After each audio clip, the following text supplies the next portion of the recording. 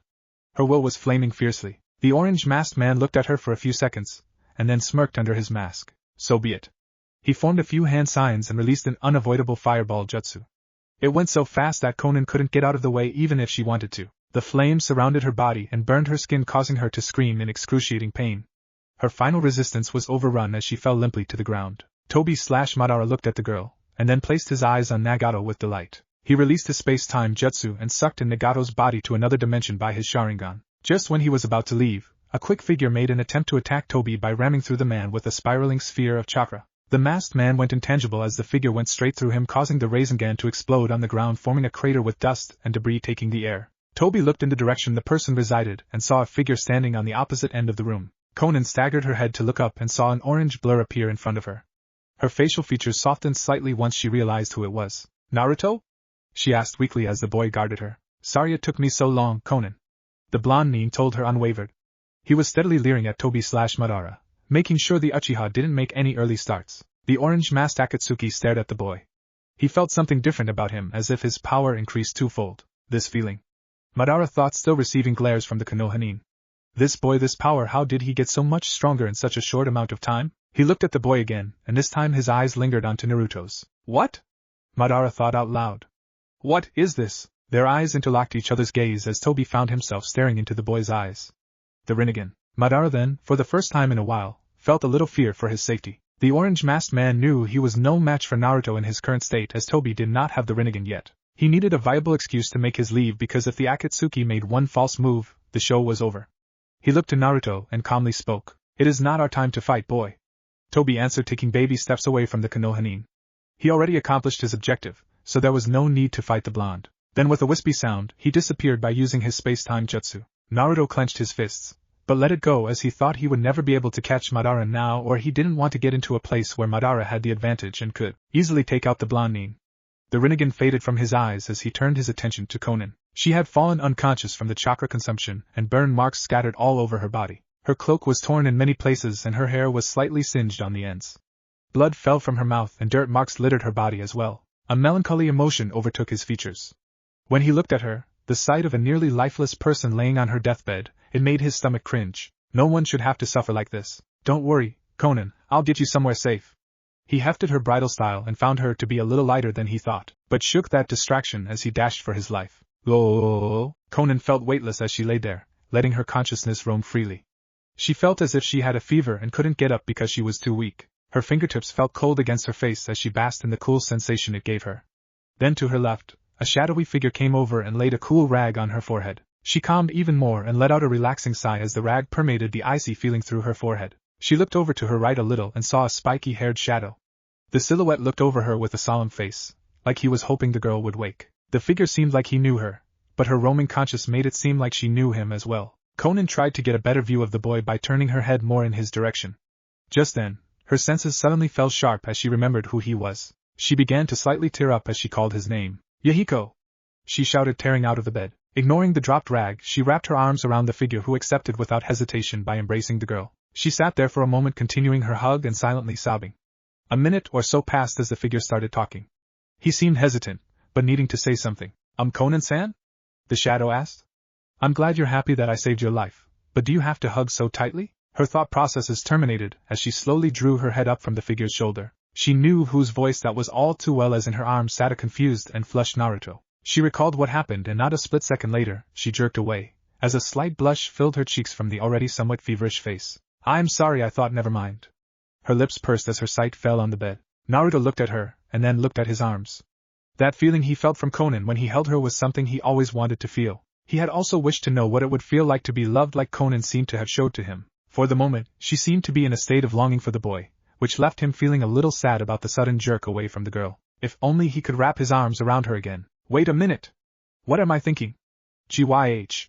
Pull yourself together, Naruto, he said, shaking his head. He then pinched and pulled his two cheeks apart to try and erase the memory and thoughts that began to plague his mind.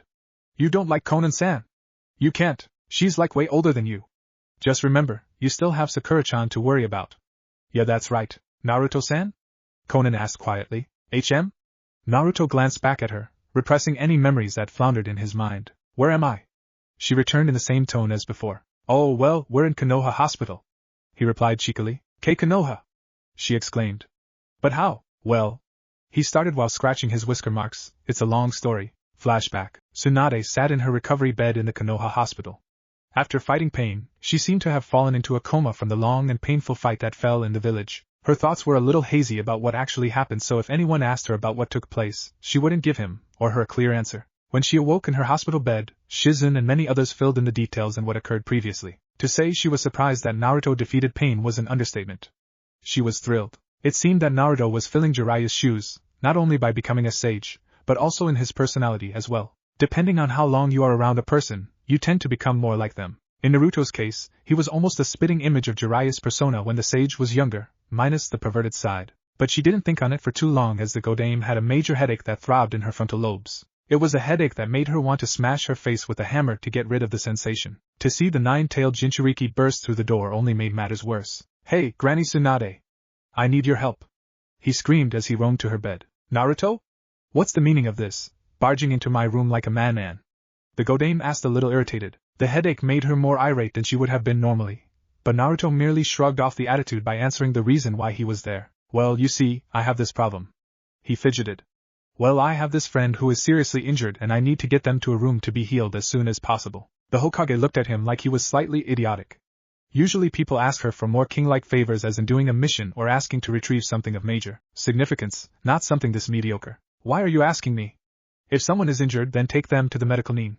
You don't have to ask my permission for something like that, she replied, bothered by the seemingly stupid scenario. That's the problem. If I try to bring this person in, the medical nin might reject her treatment. Tsunade shot a questionable look to the boy. She was sort of intrigued by who Naruto had in his mind. It also made her a little nervous because the medical nin usually heal anyone except enemies of the nation. Who do you actually have, Naruto? Her voice dropped lividness and had a more serious tone. She went straight to the point, keeping Naruto from beating around the bush. Well, if I tell you, you have to heal her, promise? The blonde nin asked, almost pleading. It doesn't work that way, Naruto. Now tell me who it is. Tsunade snapped, causing the Jinchuriki to jump. Naruto cast his head downward, and then reluctantly strolled over to Tsunade, making sure that no one except her could hear. Specifically keeping wandering Anbu ears from eavesdropping, he started to whisper. Conan from the Akatsuki. What? She yelled that echoed through the whole place. Anbu quickly filled the area, trying to figure out what was going on. What's going on, Lady Hokage? Is there an intruder? No, you idiots, leave this room at once. This is a matter between me and Naruto here. Tsunade interjected. The Anbu felt a tad disappointed, but left as quickly as they came, making sure not to enrage the Hokage. She kneaded her forehead, letting out a sigh as she did so. This was making her head hurt more than necessary. Naruto was always good at giving her a hard time, and it seemed like he was doing it again. This time she was interested why he wanted her rehabilitated though, so she started a barrage of questions. Why do you want her healed, Naruto? Does she have good information? She asked a little confused. It's not every day that someone wants an enemy restored to their original status. Naruto shook his head furiously. No. She's a friend now. She's not even with the Akatsuki anymore. Tsunade lowered her gaze. She felt bad for Naruto as he was still a teenager who didn't fully know the rules. Look, just because she left the Akatsuki, it doesn't mean that all of her actions toward the Leaf Village are forgiven. Naruto frowned at that statement. I know. It's just that Nagato told me to take care of her. I didn't know any other way than to bring her to the place that is the safest to me. Konoha. He told her softly. Wait a minute. The Hokage interrupted. Nagato told you to take care of her? Naruto looked at her again and replied quickly. Yeah, he trusted me with that request, and I have to live up to it. So can you do it? He was getting riled up from his words just thinking about it. The more he sat here, the closer Conan was to death, and he had to idly wait by. She could be dead right now and he wouldn't even know it. Tsunade was unaware of the anger, and continued to ask more questions. Well, why would he want you to protect her?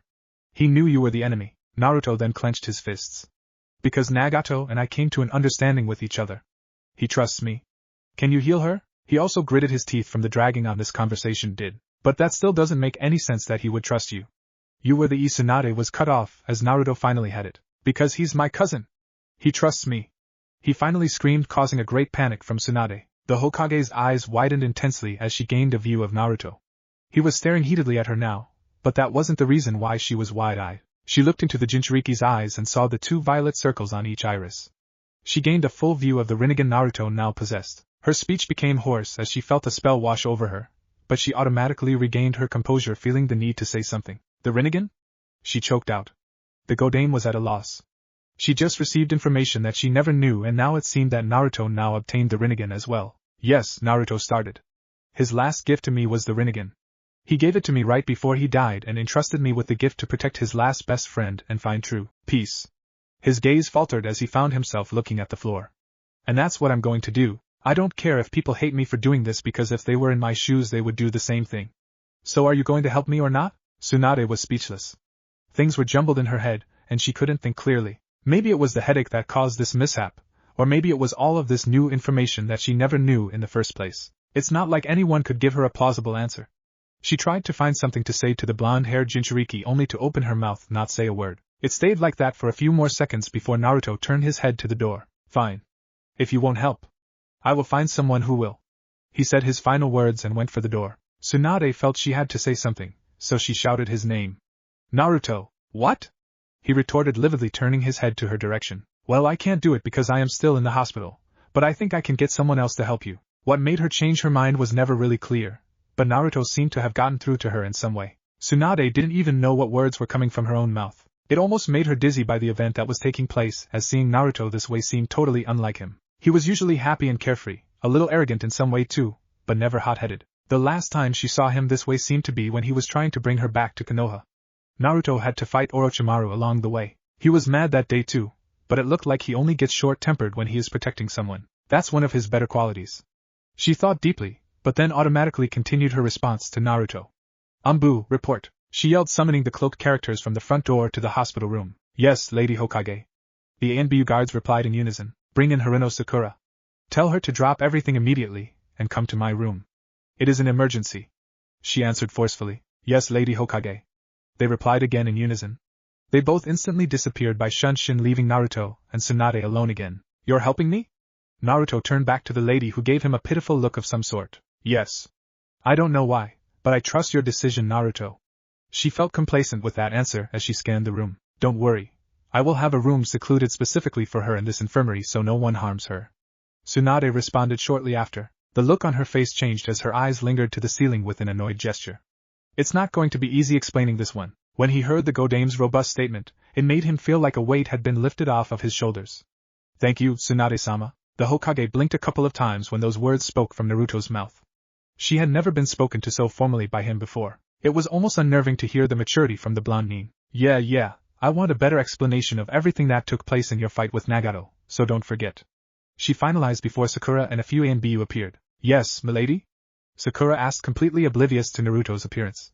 The ANBU quickly disappeared afterward from a signal the Hokage passed to them. Sakura, I want you to accompany Naruto and do whatever he asks of you. No questions asked? Tsunade started. But Lady Tsunade. Sakura burst before she received a raising hand from the Hokage. I don't want to hear it. The Sannin interjected. This is something that has to be handled with utmost importance. Whatever you were doing previously has to be done later. This is a matter between life and death. Tsunade told the girl unwavered. Sakura looked over to Naruto, who seemed like he wanted to run in whatever direction possible to do what Tsunade was asking. He had an ache in his eyes that wasn't really apparent unless you knew him for a long time. Sakura has known him for the last 4 years of her life, so it was not like things he felt would just slip by her. Concern washed over her face as she felt worried for her friend. Yes, milady. Sakura finally replied. Naruto couldn't hold it in anymore. He sprinted out of the door and ran to the desired location at breakneck speeds. Wait! Naruto! Sakura shouted only to get no response from the blondine. Naruto was in his own little world. He couldn't hear or say anything, since the only thing he was worried about at the moment was laying on the Konoha hospital rooftop. It was somewhere inconspicuous so no one would dare touch the person, or even bother to look. It was getting harder for Sakura to keep up because Naruto was still running and didn't want to stop or showed any signs to. She tried calling him several more times, but the boy simply ignored her. Once they reached the roof, Naruto took a sharp left and veered into a corner of the building, dodging around vents and air conditioning units. He finally stopped and kneeled down next to a larger vent that had nothing around it. Sakura was confused, but only for a moment, as Naruto dispelled a genjutsu to reveal a beaten and tattered Konan lying next to the vent. The ex-Akatsuki was barely breathing and looked as if she were clinging on to life by a single thread. Naruto, is this? Sakura started, but stopped once she saw the Jinchuriki's face. He had a look of contempt to the girl as she lay there helpless. It was as if he was thinking hard about something. Then, without changing his gaze on the blue-haired woman, he asked Sakura a question. Can you heal her? Each word seemed to cut through the air like a razor. He was dead serious about this. He really wanted an enemy of the nation healed. He didn't even really know this person too well, but he would heal her with no hesitation? She looked at him like he was doing something stupid and received no glares from him as his eyes were still fixated on the Rinnegan. Naruto, you can't be serious. She is the enemy. Why would you wash? She abruptly stopped as she saw a tear fall from the boy's cheek. Because I promised a friend. The boy replied hoarsely. Please, Sakura, can you please heal her? His gaze did not leave the blue-haired girl's face. Sakura looked at her friend and then looked at the Rinnegan again as she contemplated for a second or two, not really knowing what was going on in the boy's head. Alright, Naruto, but we're going to have to remove her Akatsuki cloak and any other identifiable items, if we want to do this without any problems, she answered to the blondine. Naruto lightly nodded his head as he watched Sakura. Konan no longer had the light blue origami flower on her head, which may have fallen off previously from her encounter with Tobi, so Sakura went for her Akatsuki cloak instead. She pulled off the Rinnegan's cloak to reveal attire unseen. She pulled the red and black cloak to reveal a dark blue zip-up robe that began zipping right above the navel and flared out around her waist. The robe also had no sleeves and left her back bare, allowing easy mobility. His eyes followed Sakura's movements as she continued unclothing the other woman. The missing cloak also revealed skin-tight pants that matched the robe in color, with a wrapped pouch below her hip. Of course the clothes she wore were torn and dirted, but they were ignored as Sakura went up to remove all of Konan's piercings, starting with her lip. Once she was through with that, the lifeless girl offered no resistance as Sakura finally removed her belly button piercings as well, leaving open holes on her bruised but fair skin. Now, Sakura started, I will only restore her enough to keep her alive for now. The rest of the healing will have to be done in the hospital. He made a silent agreement as Sakura then gently placed her hands on Konan's body, taking the proper steps any medical ninja would be required to do in extreme conditions. Naruto watched as a chakra with a greenish glow began quivering around the medic Nin's hands. Her eyelids fell as she examined the Rinnegan's damage. She has a couple of ruptured organs with 4 broken ribs, and one of those ribs has lodged itself into her heart. Sakura announced sadly. If I pull it out now, she will bleed internally. So, what do we do? Will she live? Naruto quietly asked in a tone not usually heard by the pink-haired girl. Well, I can heal her ruptured organs and treat her burns, but we need a medic team to do the rest. Even with all of the things we know now about healing, it is kind of hard to say. She finalized. After taking a breath she continued. Alright, here goes nothing. Then with that, she began to heal the ex-Akatsuki. Naruto fell silent as he resounded what Sakura told him. Konan was way more abysmal than he thought originally. The Rinnegan he was told to protect could actually die and there wouldn't be anything he could do about it. But she couldn't die now. If he learned anything about his fight with Nagato, then he would know that no matter what happens, always have hope. That was what Naruto believed to begin with, so what made him change his mind now? Nothing.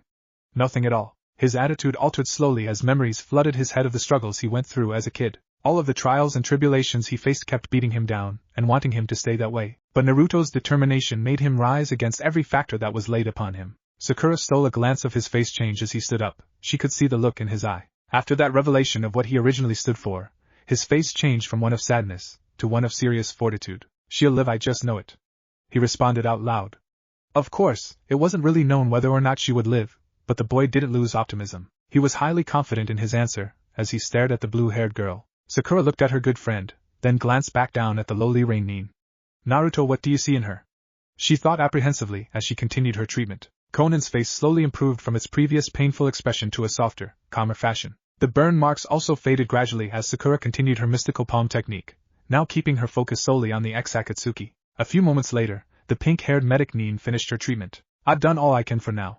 She started while lifting herself from the roof. The rib will have to be done in the hospital because it takes more than one person for a job like that, okay? He mutely looked at her, and then turned his observation back to Conan. A slight smile grew on his features because of the noticeable improvements that were shown on the character's body. She now looked somewhat happier from all of the restoration that took place. Then, without hesitation, he picked up the blue-haired ninja gingerly the same way as before and started back into the hospital. Naruto?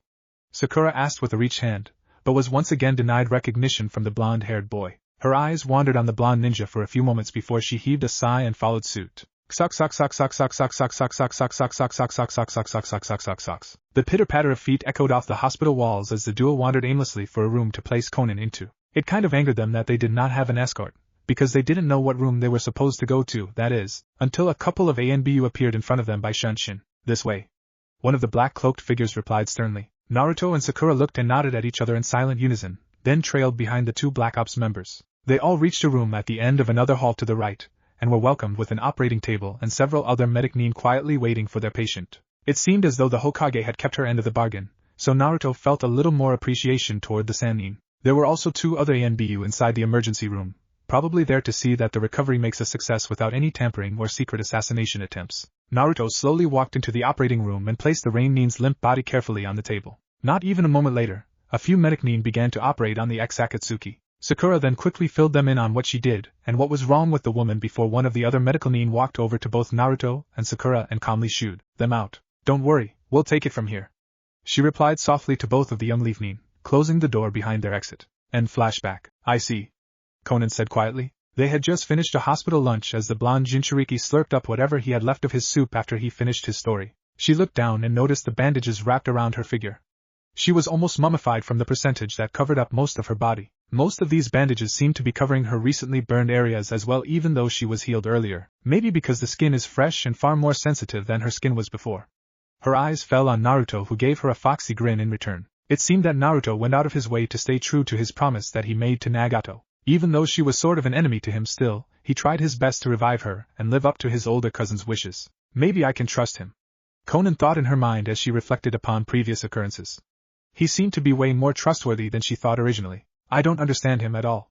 He even revived an enemy of the nation at his village's expense. It doesn't make any sense, but maybe it would be a good idea to get to know this boy as well. Chapter 3. Unstable Establishment. Maybe I should get to know this boy, she thought as she turned her head to the blonde Nin. Naruto-san. HM? He replied back to her. His face was still cheeky, but it also had a look of interest as well. How long have I been in this infirmary? She answered not even a second later. Oh. You've been here going on 3 days now? Naruto responded, answering his rhetorical question and hers. 3 days? Conan asked herself. She has been in Konoha for 3 days, and no one has started a riot or a mob demanding total annihilation of the girl. She was an Akatsuki member. Didn't they want her dead? How is this possible? She asked in complete denial. The question caused an awkward look on Naruto as he turned sheepish and began rubbing the back of his head. Well, he started but then began fidgeting. The village doesn't know yet. Only a handful of people know you are actually here, but they can't tell anybody. Not until we know exactly what to do about the situation. He finished, gazing around the room. Was all she could say about that. It seemed as though her life was spared for the time being, but then another thought struck her. Nagato. The blue-haired girl whispered, receiving a look from Naruto, who was clearing his ruminations. Huh?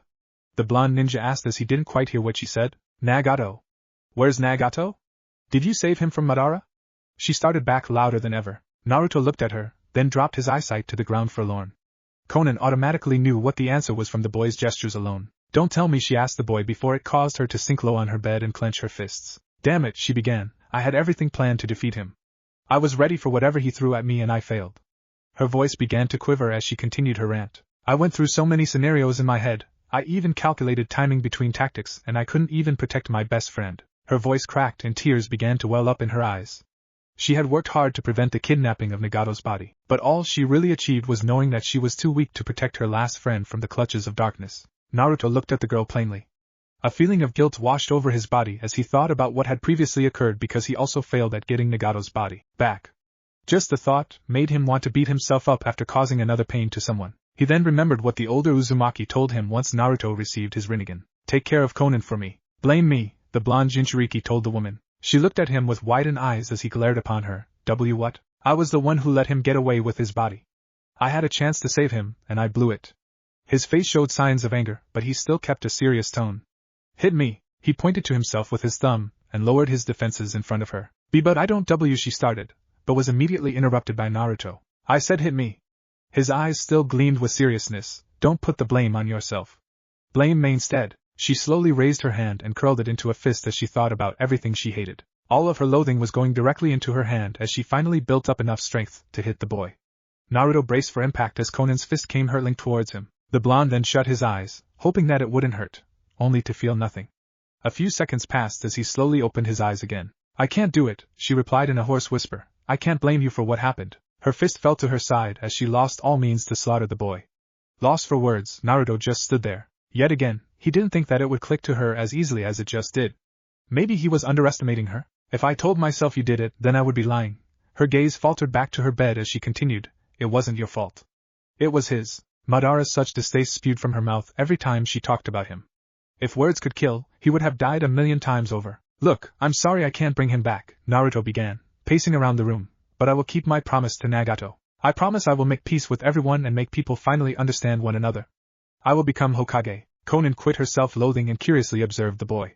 He turned to look at her, then gave her his trademark grin. She couldn't help but smile slightly at the young leaf nin before a certain Hokage came through the door along with Sakura. Tsunade gave her a once-over before speaking.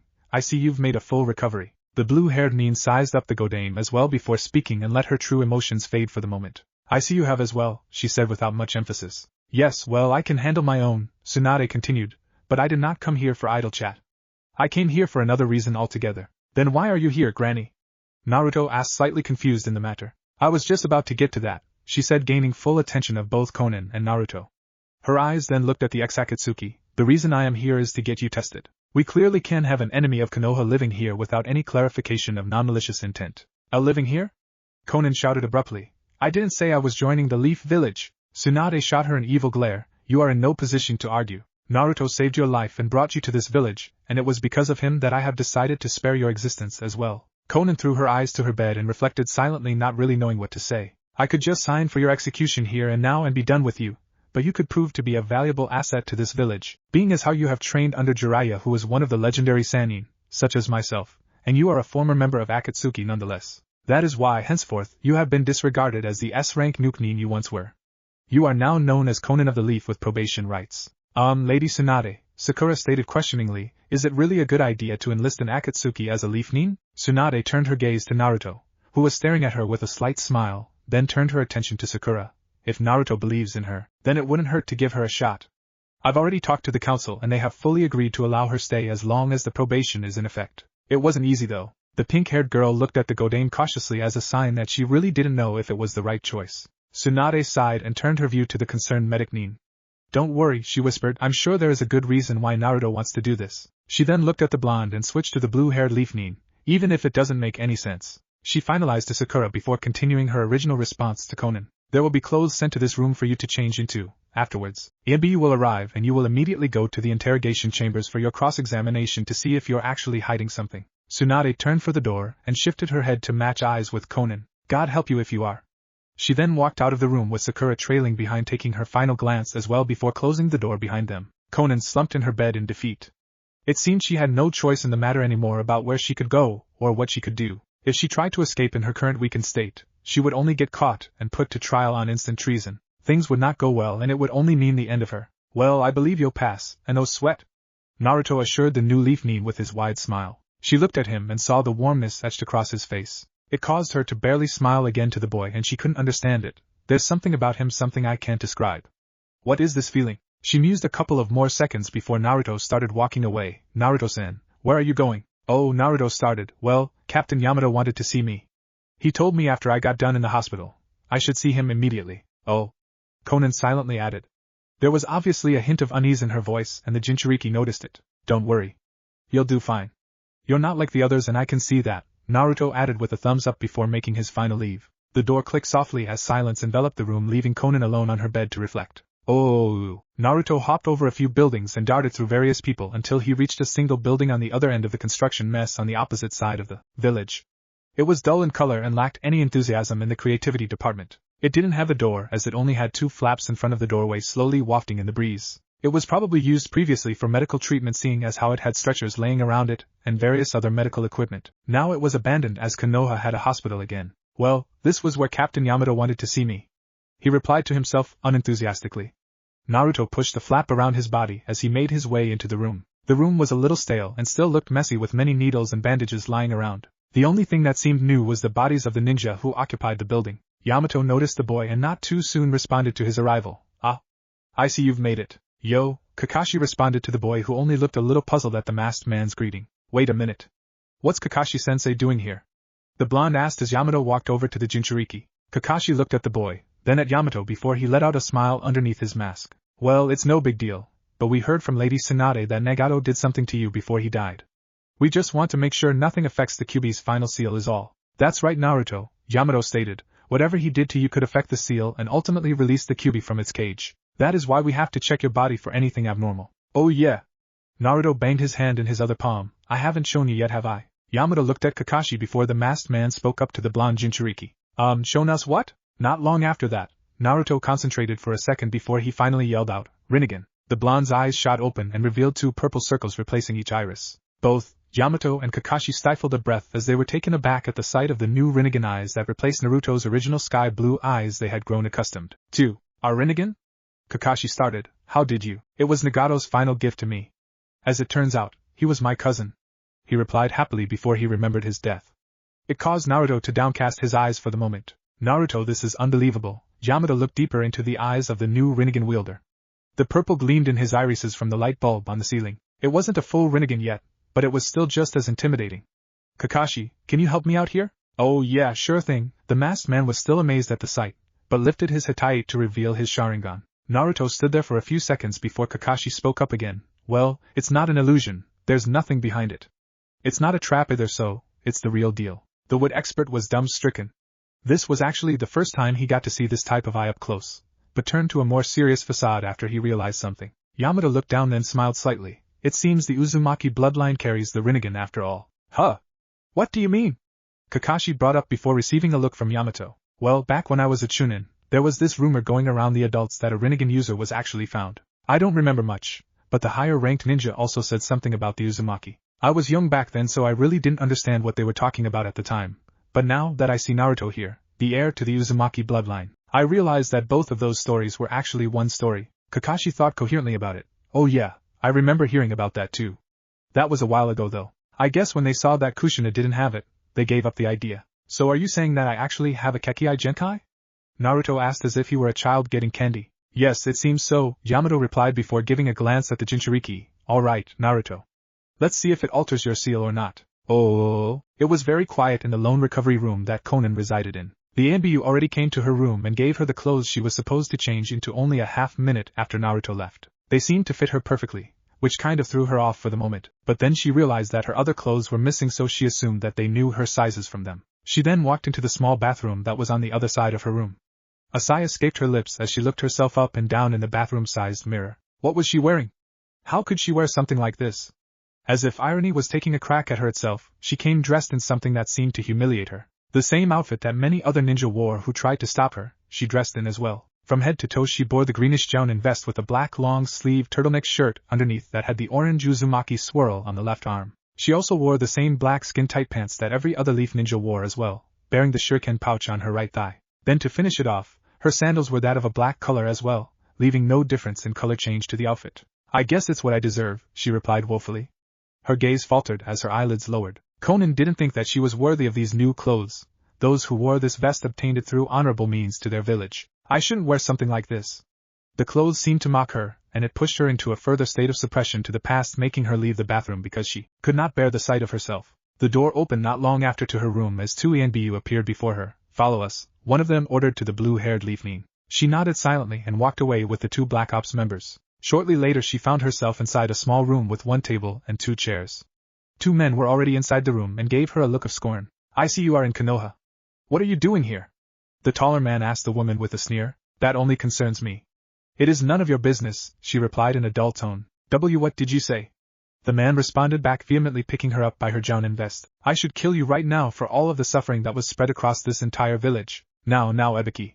We shouldn't do anything to harm this one, the other man shot back to the angry jounin. Besides, we will find out, soon enough, of her true intent. Oh yeah, that's right, Inoichi. A slight chuckle escaped Ebiki's mouth, followed by a release of the woman. The blonde Yamanaka motioned for her to sit down after that little show. She sat in a chair opposite to the other man, and stared unemotionally to the blonde jounin. Inoichi looked to her for a moment before he started to speak. Alright, I'm going to have to put you to sleep before I can perform the procedure. Hopefully you will cooperate with me so there won't be any trouble. She shook her head in agreement before he started talking again. Okay, allow me to start. And not long after that, she unknowingly fell unconscious to a sleeping jutsu. Now let's see what you are hiding, Inoichi stated as he placed his hand on top of her head.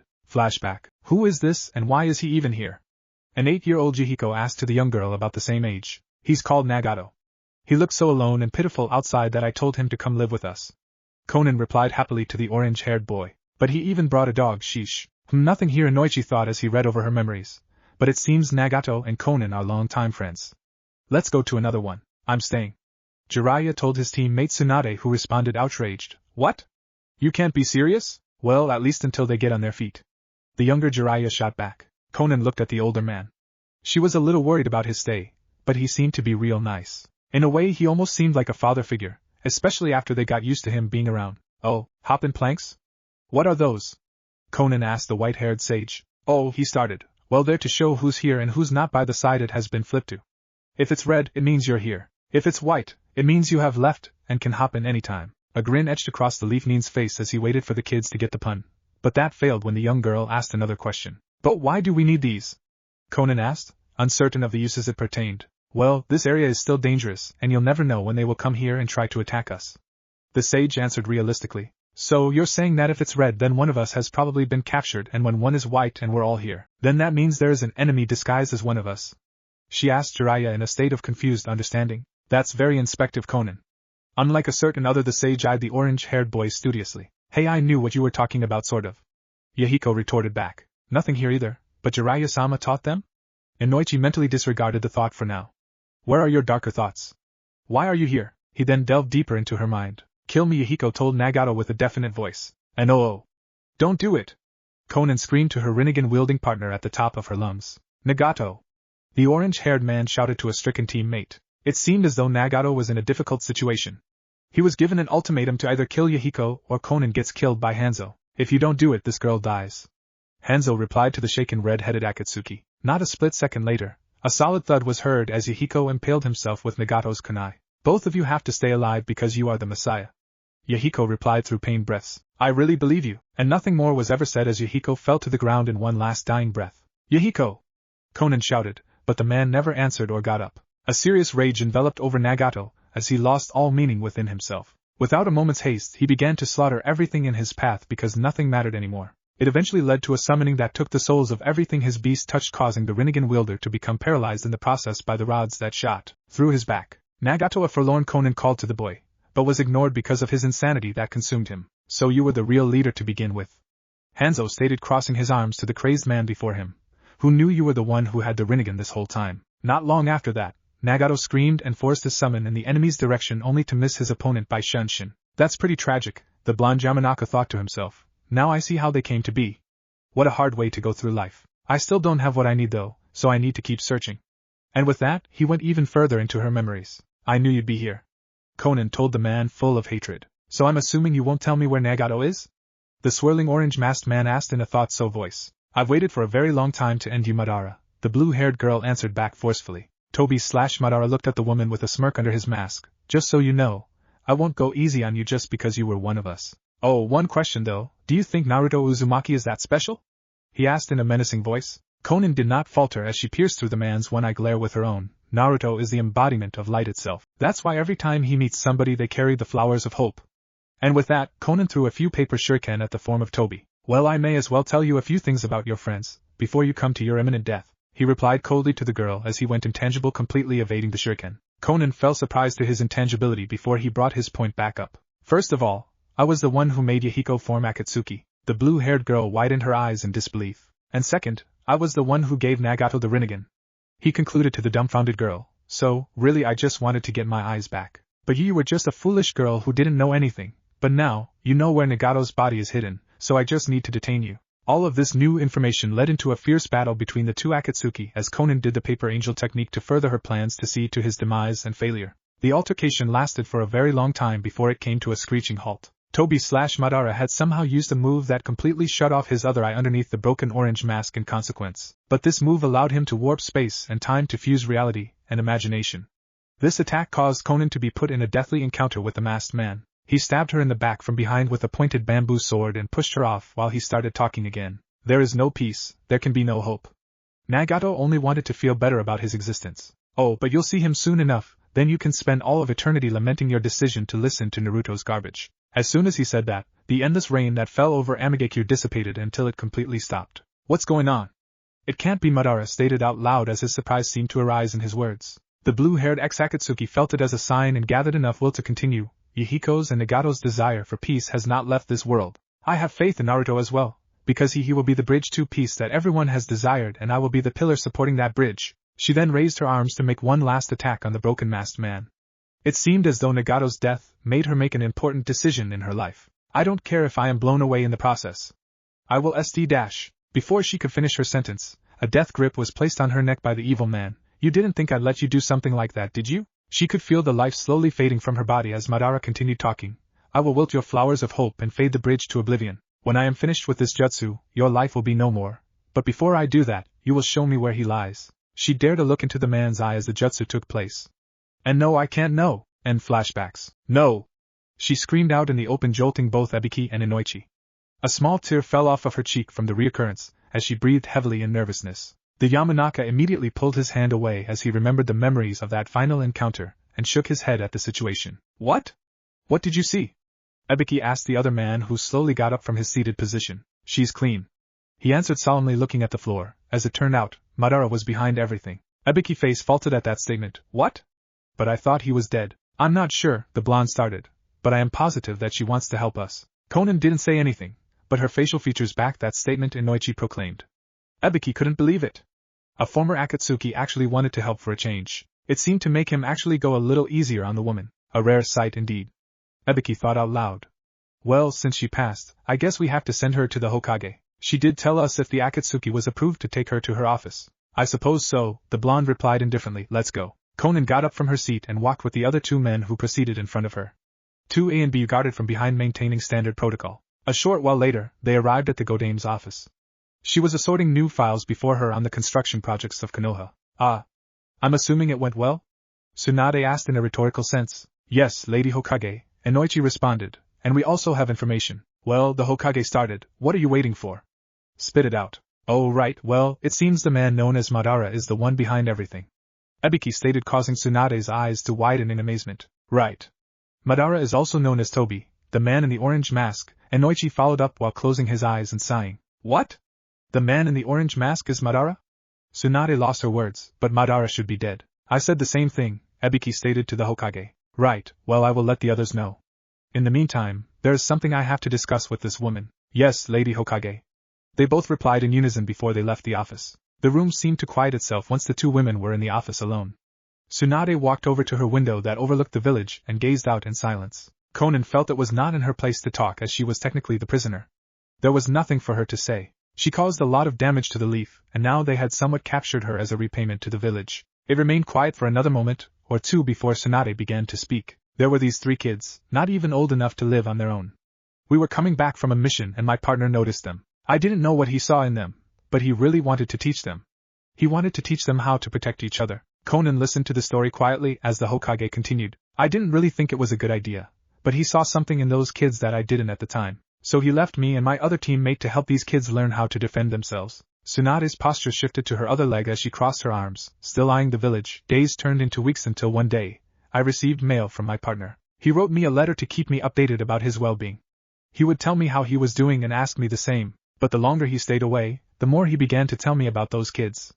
Eventually, whenever I received mail from him, that's all he would ever talk about. He would begin to go on and on about it in a letter that it would fill 5 pages or more. Konan's eyes widened slightly after hearing that, but she still said not a word. Those weeks turned into months and months turned into years until, finally, he returned home. When I saw him again, I was ecstatic. Everyone was happy upon his return, but when I looked at Jiraiya's face, I could tell something was wrong. Tsunade shifted her eyes onto the blue-haired Leafnin with a sense of sadness that seemed to radiate from them. It seemed those kids really grew on him. Conan couldn't deny it. Even though her emotions and past were buried from the long and arduous years of pain and fighting, she still had feelings. It seemed that she thought of Jiraiya as a father, although he wasn't there for very long. If anything, Jiraiya also thought of her as a daughter he never had. But he passed away after that fight with pain. Now, the only people who had personal ties to herself and Jiraiya were Naruto and Tsunade. Could I ask you one question? The Sannin asked to her only other companion in the room. After receiving a silent agreement from Conan, she continued, What made you change your mind about Naruto? Conan's throat seemed dry as if she couldn't say anything. She tried her best to clear her throat to speak. After a second, she began, Because Nagato believed in Naruto, and if Nagato believed in him, then I will believe in him as well. I will support his will and well-being to ensure peace in this world. It is what Nagato and Jiraiya-sama would have wanted. The Hokage looked at her slightly pleased. That is what I wanted to hear. Tsunade then shifted her attention to her desk and opened a drawer. At first, I thought you were plotting something, but yesterday Naruto told me that he was the one who found you, so it's obvious that none of this was planned. She then pulled something rectangular from the drawer and began to look at it. It might be a while, but you may redeem your name just yet. And with that the Godame threw the rectangular object toward the blue-haired ninja, who caught it with ease. The rectangular object was wrapped in a light, white silken material folded in an elegant manner. She pulled the folds apart, and revealed something that took her breath away. A leaf hittite. It matched her clothes with a coal color, and the leaf metal forehead protector gleamed impeccably in the light, showing no scratches or signs of wear and tear. It was new. It was a fresh start, which was something that felt unreal to her. The headband caused a sad smile to creep across her face as she stared at it incredulously. Naruto is busy right now being checked over by his captain, so you will have to help the village rebuild instead, part of the council's orders. But the rest of your free time will be on something bigger.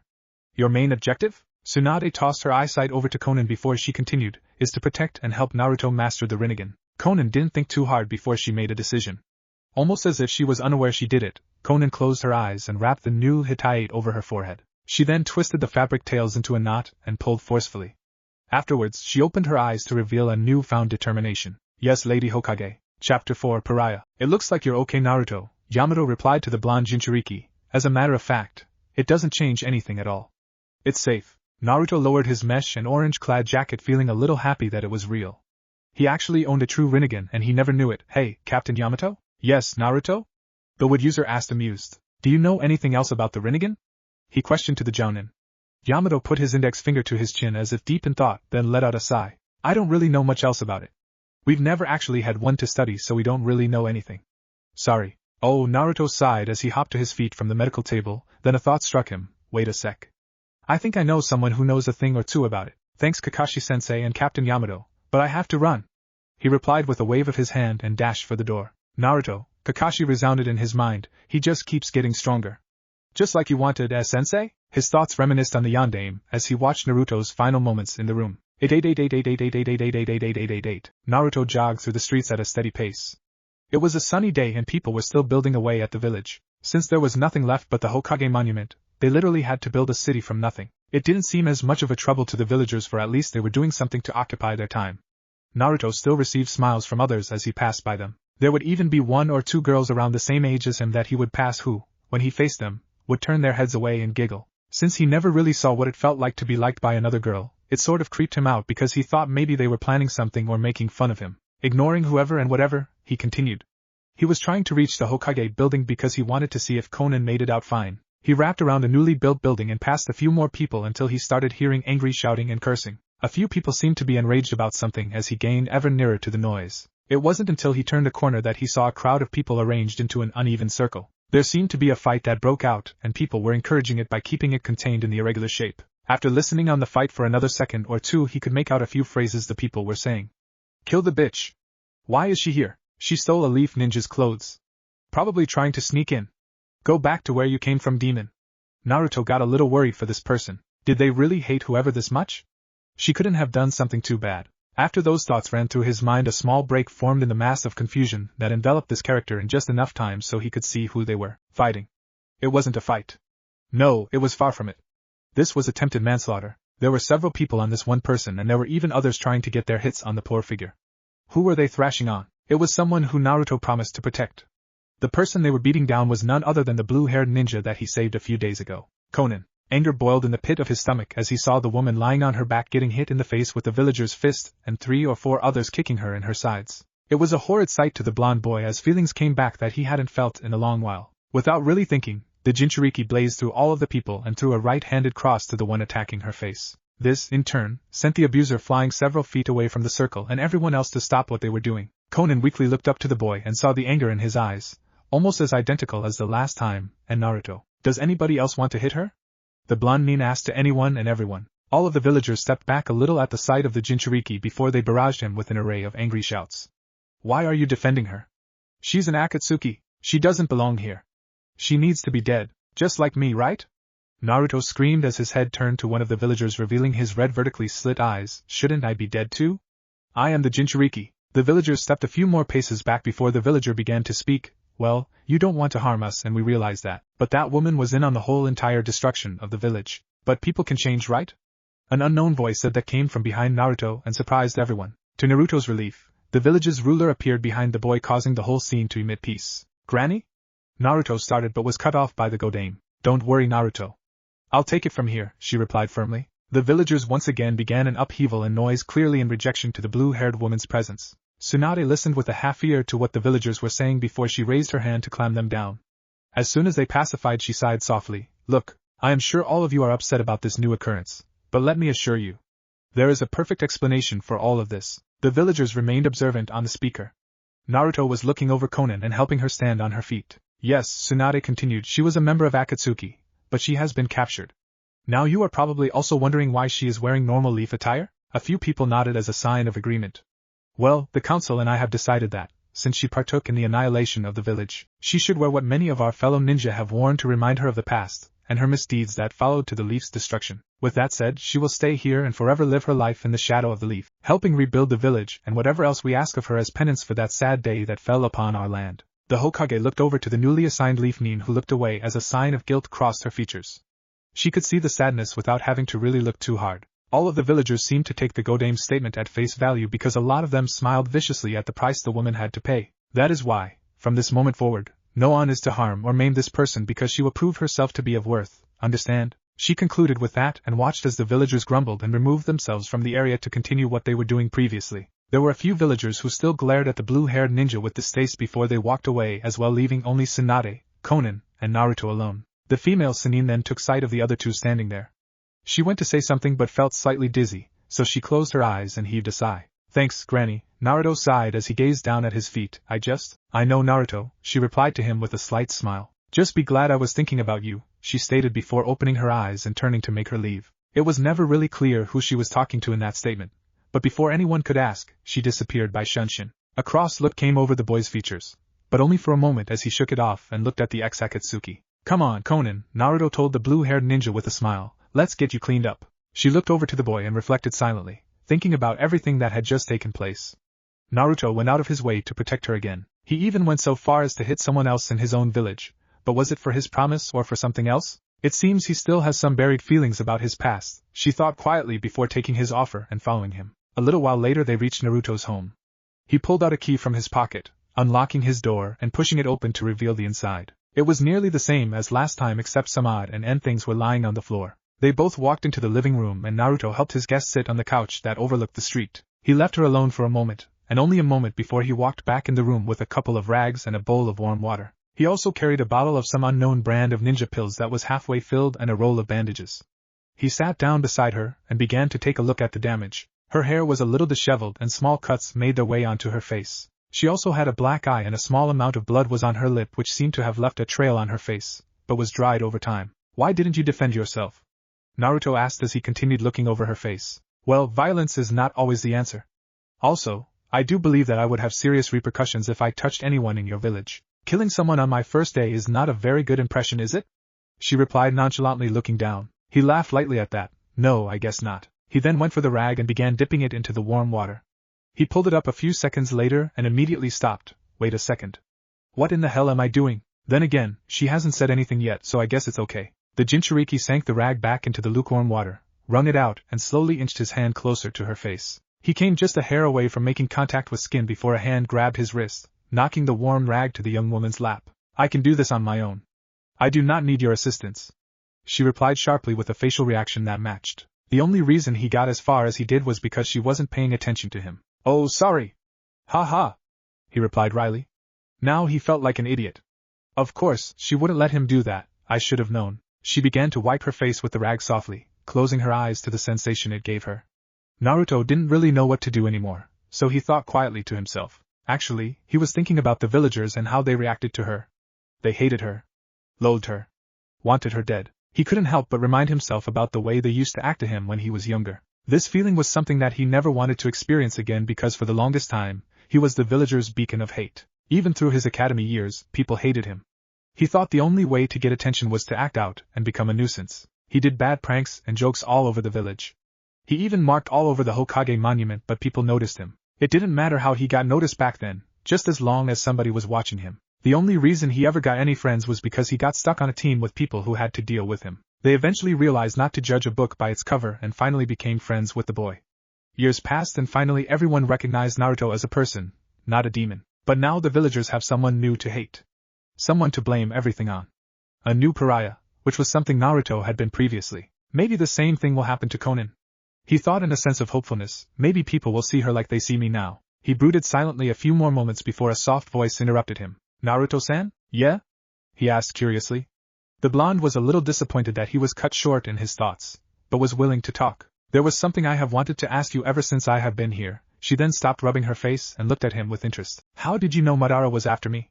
It's like you knew I was in danger. Well, he started while gripping his chin and closing his eyes as if deeply concentrating. I don't know. What do you mean you don't know? She asked him irately from his stupid answer. Hold on a second.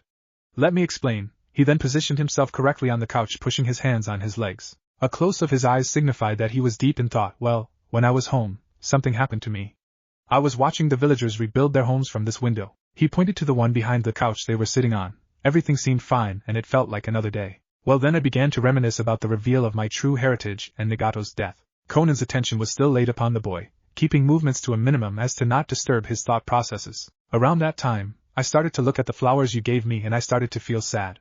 While I was doing that though, the flowers they started wilting. But origami cannot wilt. She rebuked, followed by a continuation of his explanation. Yeah, I know, that's what I thought too. I thought it was just a genjutsu you did to the flowers that make them seem realistic, but then it got even weirder. Konan looked at him confused in the matter and silently urged him to resume. Seconds later, a sigh left his mouth and he spoke. After they wilted, they caught on fire. Caught on fire? She was taken aback at the statement. The blue-haired Leaf-Nin didn't do any of that and felt like Naruto was just telling a lie to make it convincing. But then again, the way he spoke so calmly about it made him seem like he was telling the truth. Yeah, I don't really get it myself, but they did. I was a little worried about it, and I didn't want to think anything more. But the Jinchuriki then lowered his eyes to the floor. Then, I started to feel this pain. It was in my chest, and I felt like I was dying. But when this feeling continued, the only person that popped into my head was you. It was like I could feel your anguish and my thoughts were telling me you were in trouble. So I just dashed out of the village by myself, and the feeling led me to you. He finalized with a smile. Konan thought for a moment. It was a lot to take in because stuff seemed to not add up. How could Naruto know she was in danger? His Rinnegan couldn't have been activated during the time, so a small grin appeared on her face as she came to a conclusion. Nagato did that. That seemed to confuse the poor boy. Huh? What do you mean? He's not alive anymore, so how could he do anything? Well, then he must have done something while he was alive. She responded, as if trying to give him a clue. What could he have done? Naruto asked abruptly. The only time he could have done anything was how could he not have seen this before? It should have been obvious, my awakening. Exactly, Konan answered with finality. It seems Nagato has passed his locator link to you. Locator link? What do you mean? The Jinchuriki asked. She then heaved a sigh. Nagato used a jutsu on all of his 6 pads to locate them whenever he needed them. By sealing a small amount of chakra into a certain part of the body on the person they want to connect with, the person in charge can submit a small chakra frequency producing a connection with the other person. In order for it to work though, the receiver had to have an antenna to cast and receive the signal, and the person giving the signal has to have one as well. It doesn't even matter how big it is. It could be the size of a hair and still do its job. You can't control a body with an antenna that small, but you can still locate whoever you're looking for. I was the only other person to have a locating link placed on my body, which was transmitted by my lip piercing. She then points to the small hole under her bottom lip, signaling that something was once there. The person doing the jutsu leaves a hint of their own chakra into the other person, so they can always find who they are looking for. It seemed Nagato transferred his chakra locators to you, and since I was the only other person to have his chakra link, you could feel me, but only me. More or less, you unknowingly activated this link while you thought about me. Oh, Naruto replied, scratching his head. I guess that makes sense. But still, how did I receive the signal?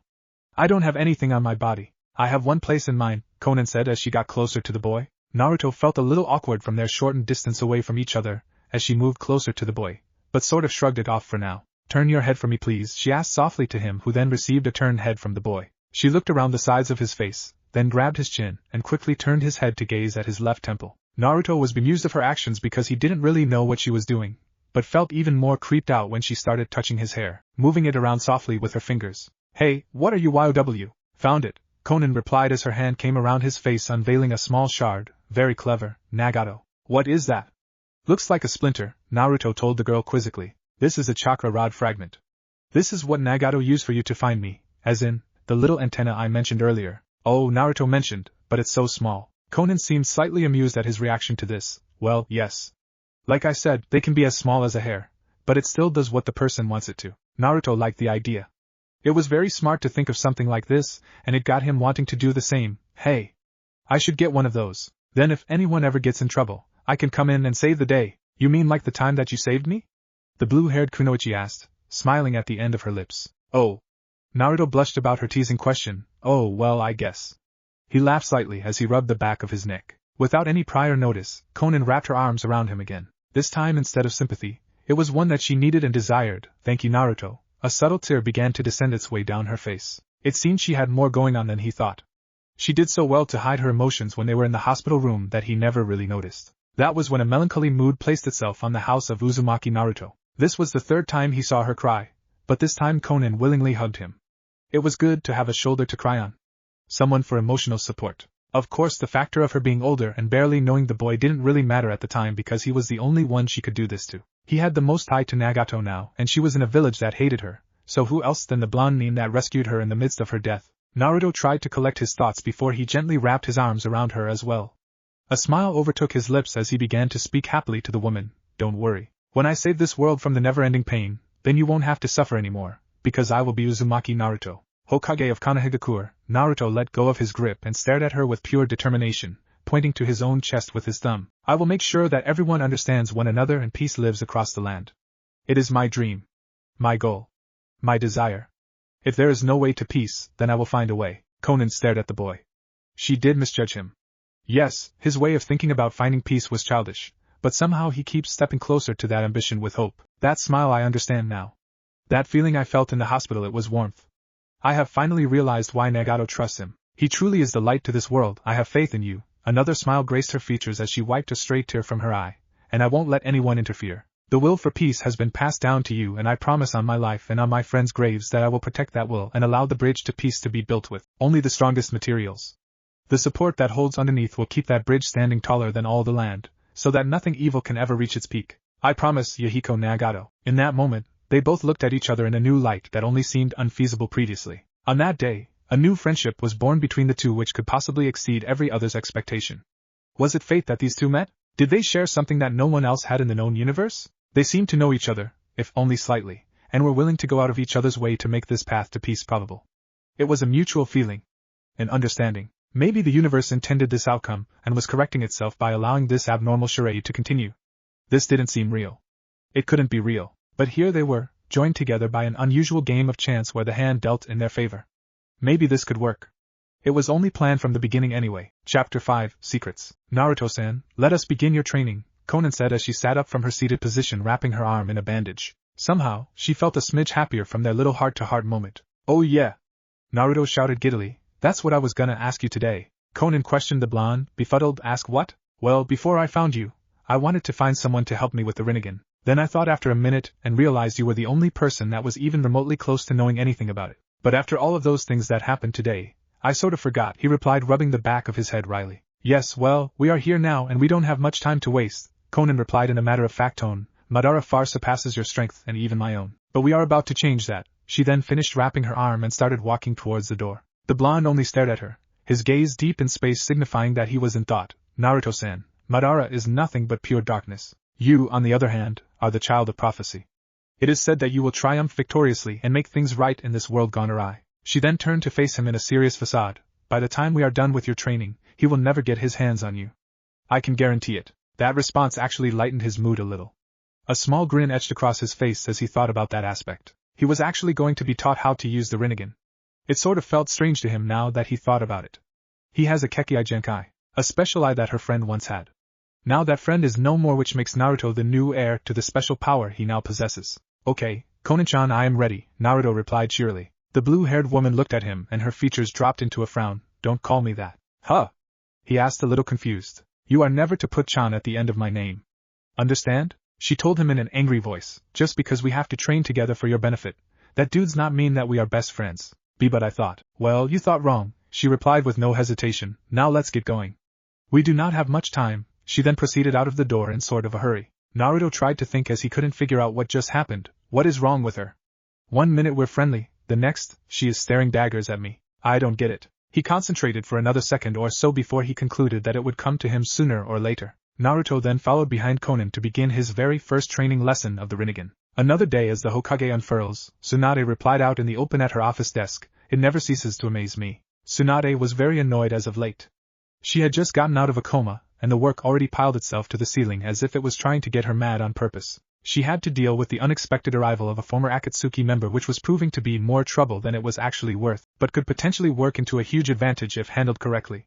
She had to go through council just to even instate Konan as a leaf ninja, but if the blue-haired woman was willing to help Naruto in any way she could and Naruto felt it best, then there didn't seem to be any reason why she shouldn't do this for her, even if the Hokage didn't want to. It was the way Konan acted towards Tsunade that really tipped the scales in the ex-Akatsuki's favor. The Godame could read people very well, that it was almost a talent because she could pick up a subtle gesture or voice change very easily, just like the third Hokage. That was something that only interrogators were good at. Maybe she should have been a cross-examiner? Easier than being Hokage, she thought with a sigh. She then thought about the blue-haired woman that came in earlier. When she looked at Konan, the look in her eyes and the way she spoke, it was as if she was speaking to another person entirely, if that makes sense. Tsunade could see the loneliness in Konan's eyes, in which her voice didn't betray that emotion at all. Of course, Konan was trying to hide it, and doing a good job nonetheless. But that didn't really matter because the Hokage could see straight through the mask that the paper user held onto for a false sense of comfort. Tsunade could see her sadness, oh too well. Konan was the last one from the trio that trained under Jiraiya all those years ago, and now that all of her friends were deceased, there was no one else there to help the paper user get over her grief.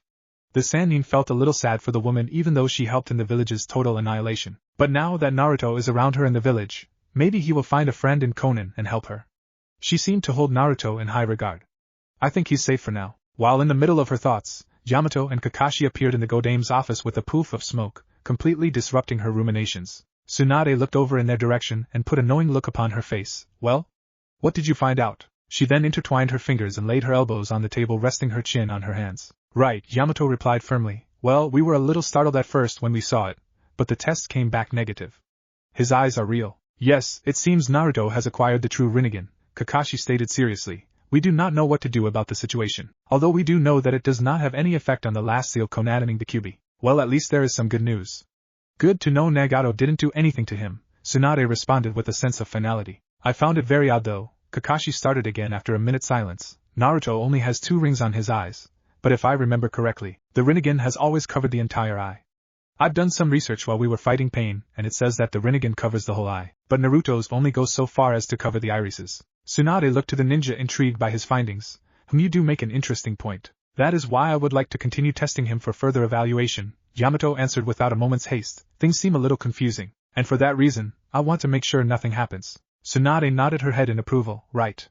You have my permission to continue watching him for any unusual occurrences, as it would deem unfortunate if something were to happen. To Naruto, the Hokage sternly replied. Something was fishy, as things did not definitely add up. What could it be?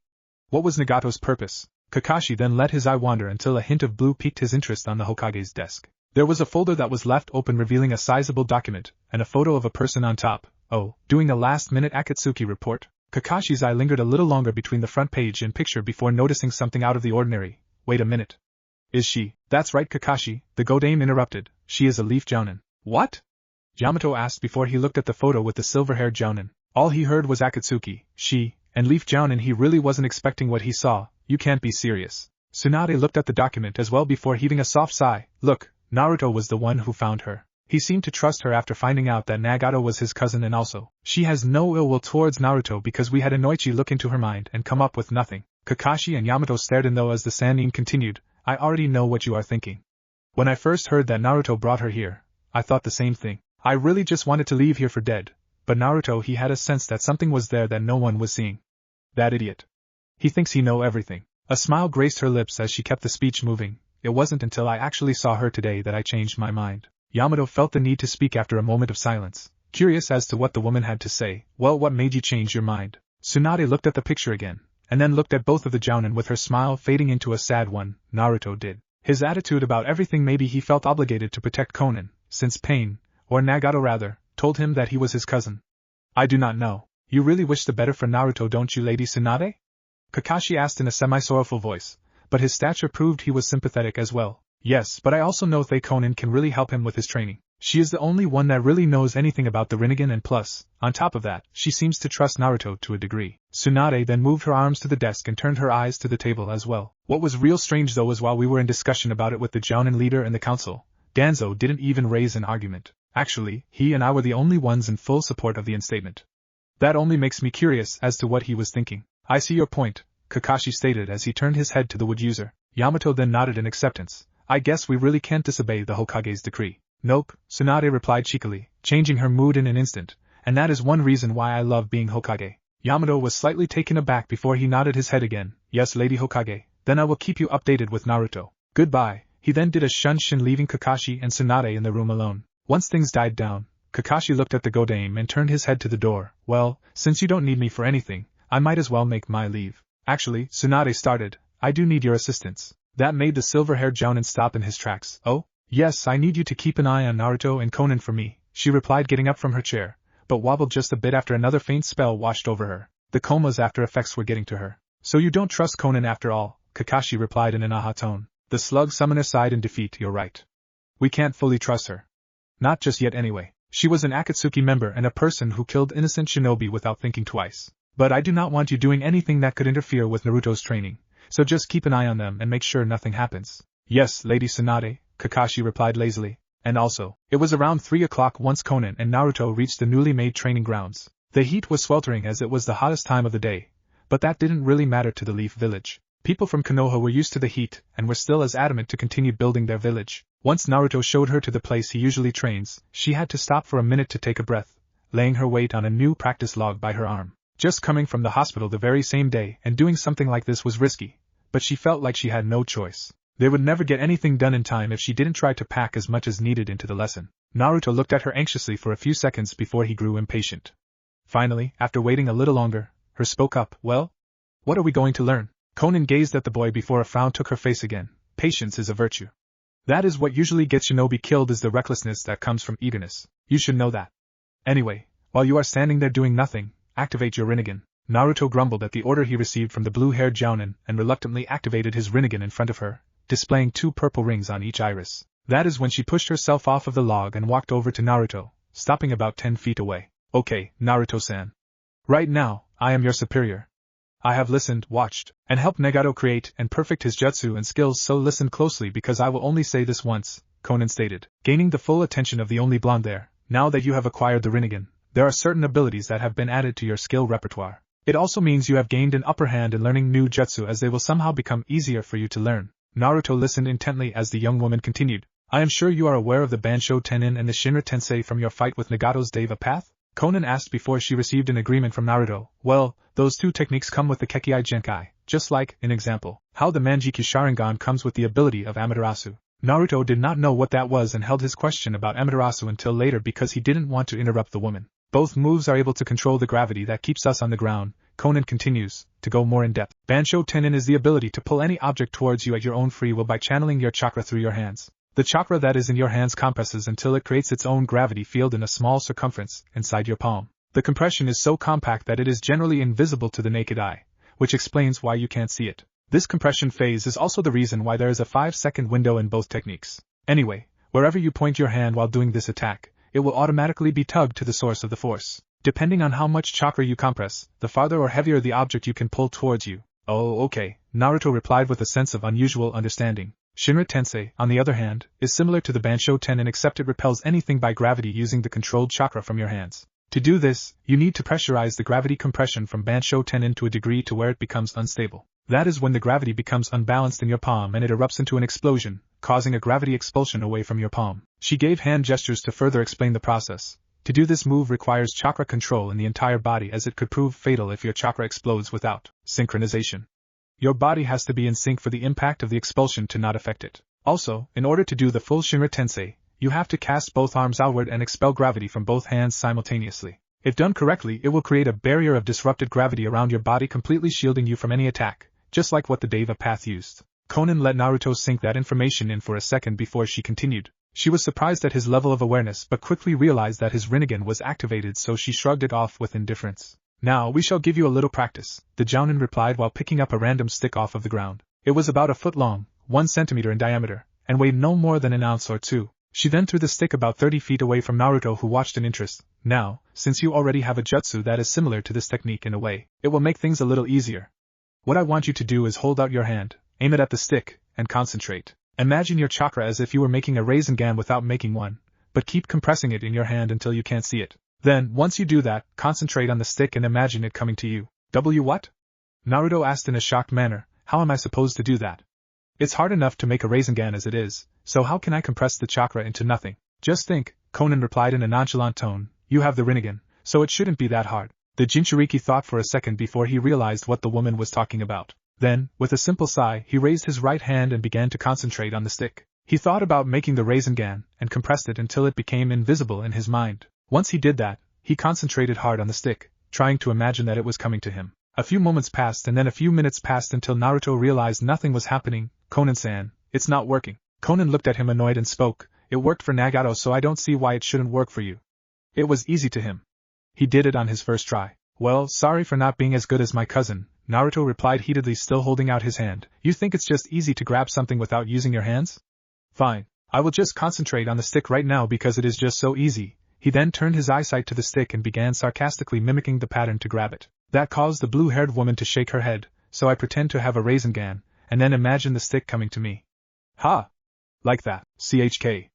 A soft pat on his palm interrupted his rant as his gaze faltered to his hand. To his amazement, the stick that he couldn't get just a second ago happened to be a tuck on his right hand like superglue. What the? How? See? Easy, Conan replied with a self-satisfying stare. But why couldn't I grab it just a second ago? The blonde asked in befuddlement. You weren't concentrating with your eyes, the Jounin replied with a sigh as the stick fell from Naruto's hand. You were concentrating with your mind. The Rinnegan is what makes the stick move, not your mind. Oh well, why didn't you say that before? The boy asked, irritated because he looked like an idiot. Conan scoffed at him. I thought you already knew that. Either way, let's try it again so you get the idea of how the move works. Naruto grumbled more to himself as the paper user picked up the same stick and threw it 100 yards, making its way into the forest. Now, Conan began, you will use the same move you did previously but at a farther distance away. Concentrate with your eyes and aim your hand to the direction I threw the stick. Alright, the Jinchuriki replied as he began to concentrate on the piece of wood. His arm aimed at the stick, intently waiting on its arrival.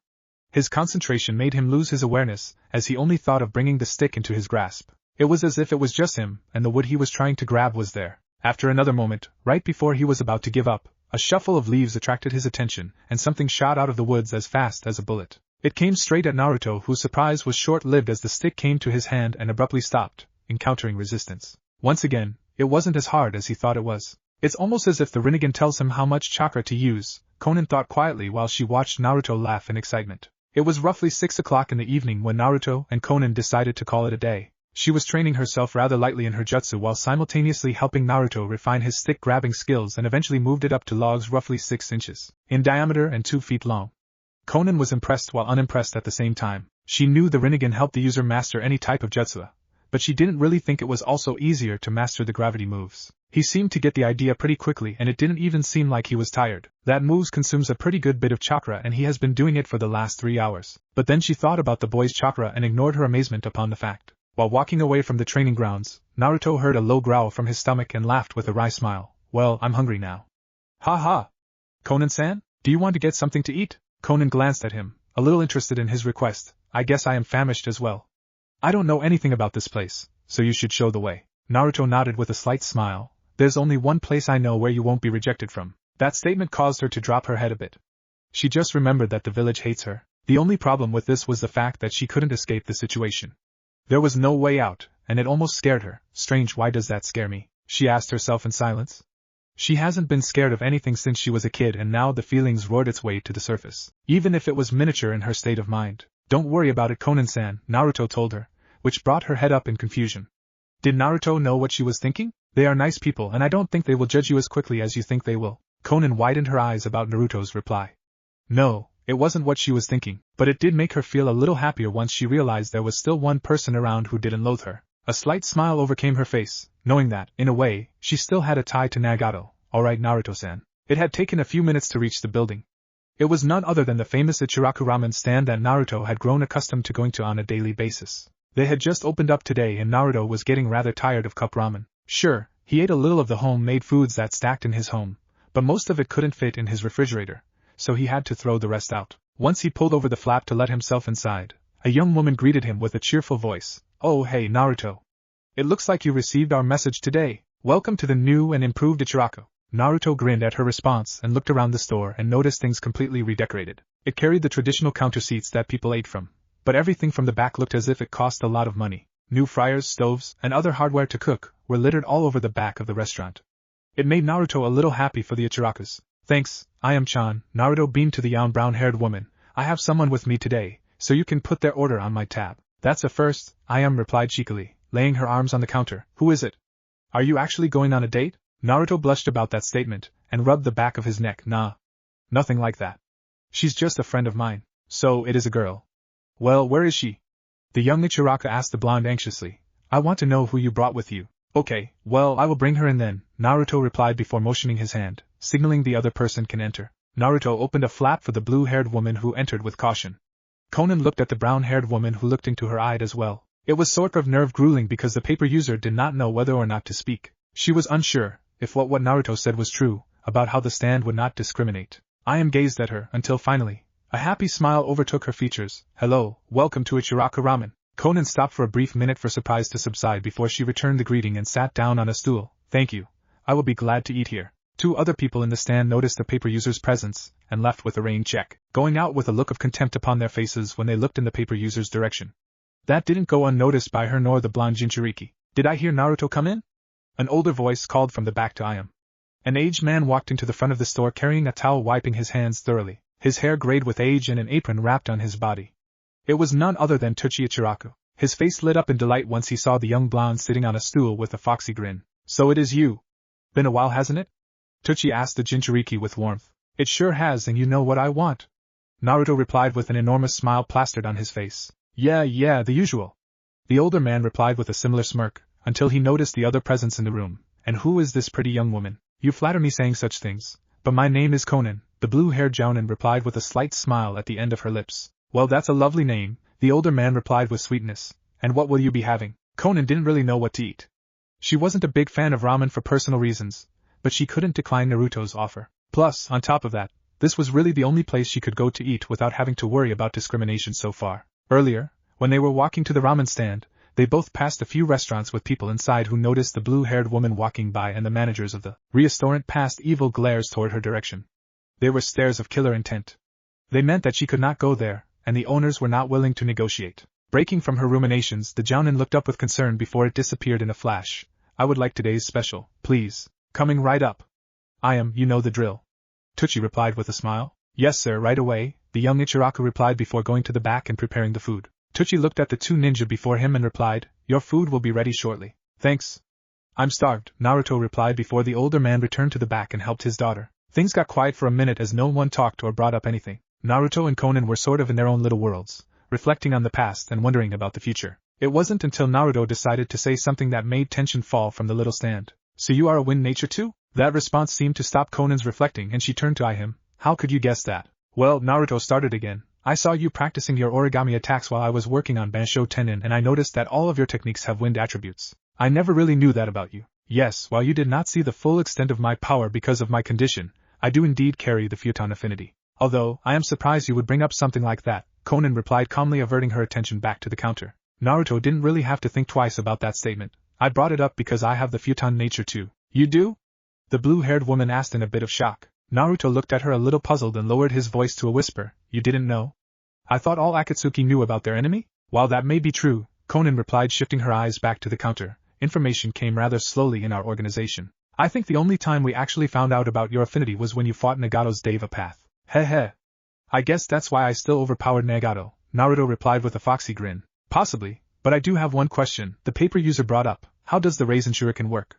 I heard Nagato commenting about it while you were fighting his Deva Path. He said something about it involving wind, and it seemed to annoy him, so it must have been a rather powerful jutsu. Well, it is a jutsu I worked on while I was in MT Mayaboku, Naruto began while gaining the interest of the woman to his right. Basically, I create a Rinnegan with another clone helping me mold the chakra. Then afterwards I begin using my wind nature to encase the Rinnegan with wind chakra. Once I do that, I push more wind chakra into the move until the wind blades start increasing in size and rotation. Then once it's ready, I just throw it and watch the fireworks. That sounds complicated and difficult, Conan replied with an odd look of awe. Naruto smiled at her again. Yeah, I mean, I trained a very long time to do that, but the move is still not perfected though. What do you mean not perfected? That seems like a move all to its own. How can something that strong not be completed? Conan replied with a look of irritation. Well, the blonde spoke after a few seconds of thinking. Before I left the hospital for my checkup after my fight with Nagato, they did a scan on me and told me that every time I do that move, it affects my cells to a point where I lose a day of my life every time I use it. It's sort of an issue with that technique. Conan sunk her head a little low after hearing that. It seemed the lifespan problem was universal to every shinobi. It only made her think of her friend even more than she wanted to. I believe you can do it, the blue-haired woman replied hoarsely. Huh? Naruto replied. He could barely make out what she said. I really think you can achieve that feat, Conan replied louder with confidence. You have such a huge advantage already by bearing the Rinnegan. If anything, I want to help you with your attack if I can. Naruto thought about it for a second. Another moment passed by before a grin crept across his face. Sure. I'd like that. And who knows, maybe I will teach you how to use it. It was really confusing to Conan now. Naruto seemed to really trust her for him to explain how to do a move like that and even offer to teach it to her no less. But to have someone put full trust in her in only 6 days after their original encounter was a little strange. It was almost like a role reversal with someone she once knew. I knew you'd be here, a voice replied out of nowhere. Naruto turned to look at who was talking and saw a silver-haired, mask-bearing Jounin behind him. Kakashi-sensei? What are you doing here? What? Can I just drop by to say hey to a student of mine? Kakashi replied innocently looking at the blonde. Naruto glared unsatisfied at the Jounin. But you already met me today, so this time has to be something else. Kakashi looked over to the Jinchuriki and wandered his eye over to Conan, who was looking back at him with interest on her face. They seemed to be doing fine. Nothing unusual. So, this is the new recruit? I'm assuming you already know my name and I already know yours, so no reason for introductions, is there?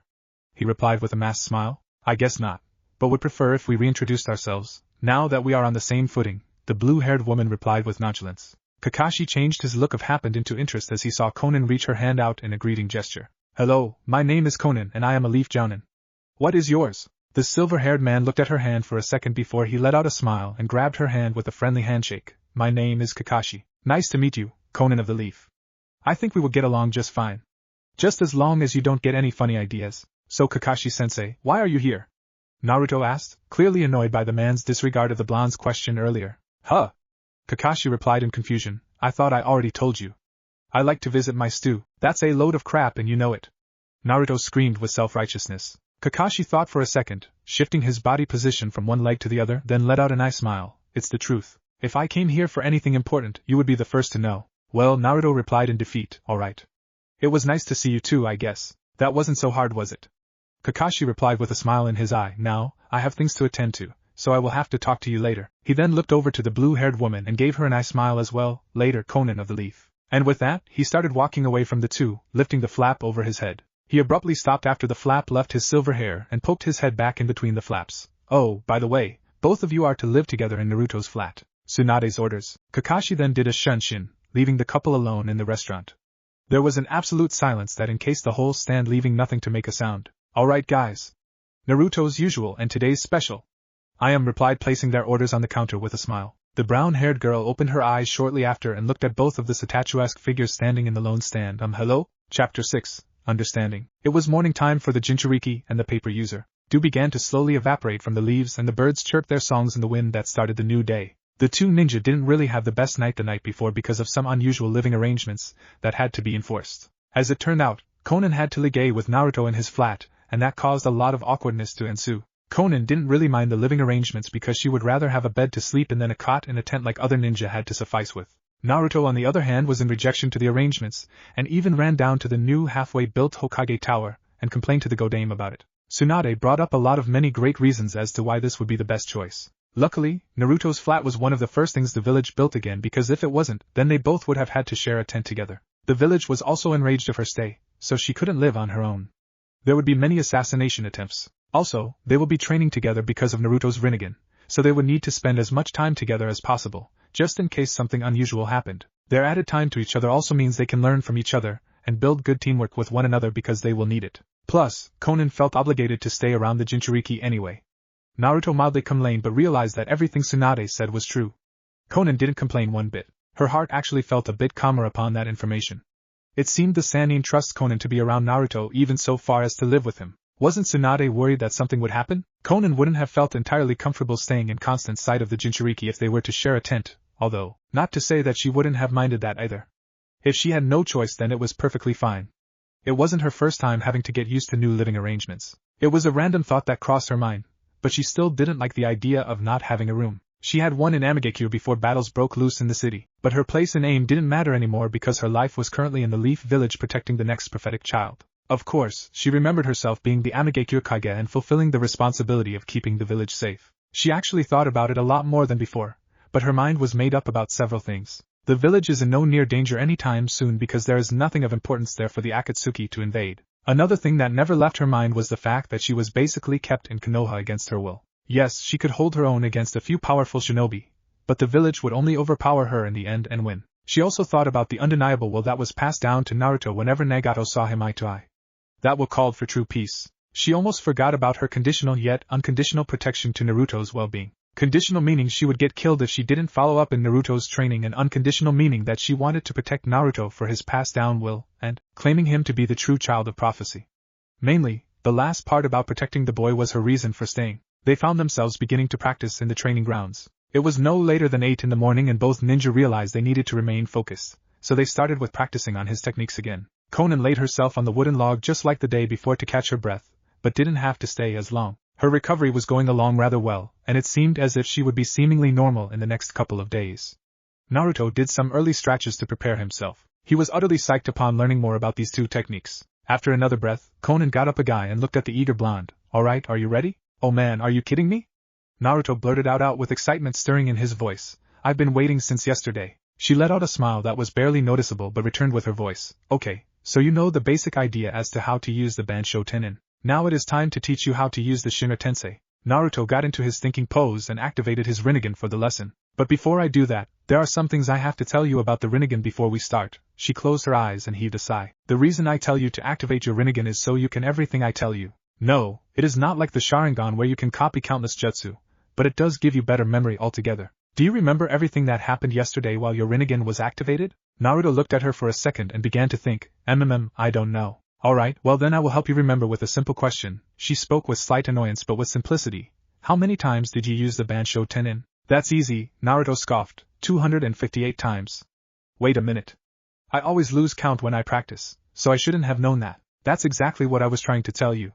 Rinnegan gives you a better memory of everything that happens, the blue-haired woman replied with nonchalance. It also gives you a clearer mind to where you can think rationally in even the most intensive situations. Wow.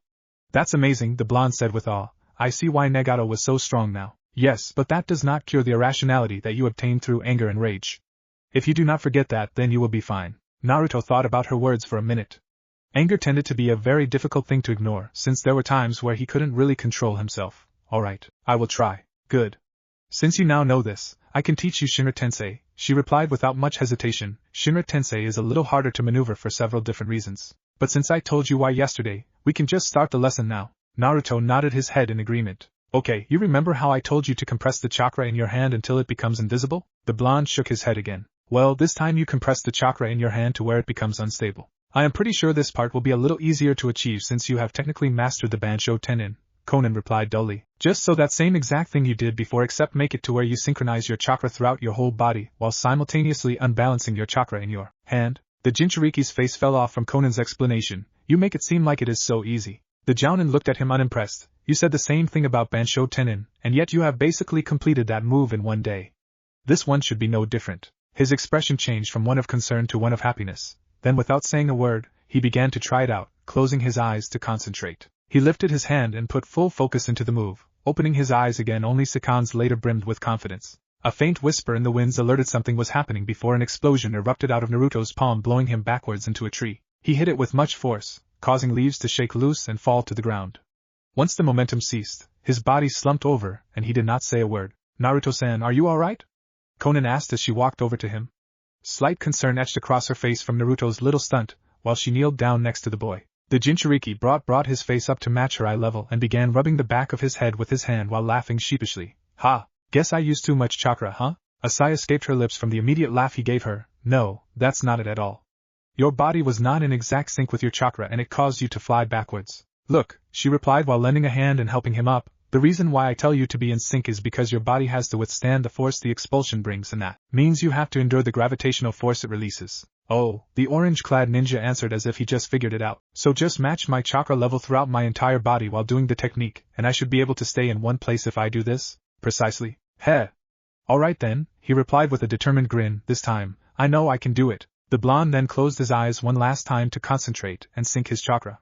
He opened them shortly after and held out his right hand again just like he did previously. Once he did that, another whisper in the wind pierced through the air. A mere second later, a strong burst expelled from his hand causing dirt, leaves, and a few sticks to fly away opposite of his position. A hand clap session was heard from Naruto's left once he finished. It made him feel really proud to know that he somehow succeeded in satisfying his teacher and succeeded in basically mastering the move. He turned his head to give her his trademark grin, but light heaves from her direction caused him to stop. He looked over to her and saw her face contorted with anguish in a feeble effort to stop the sudden rush of emotion. She pulled her hands up to her face and began wiping the tears that were continuously falling down her soft cheeks. Her sobs grew more and more uncontrolled as her heaving became irregular.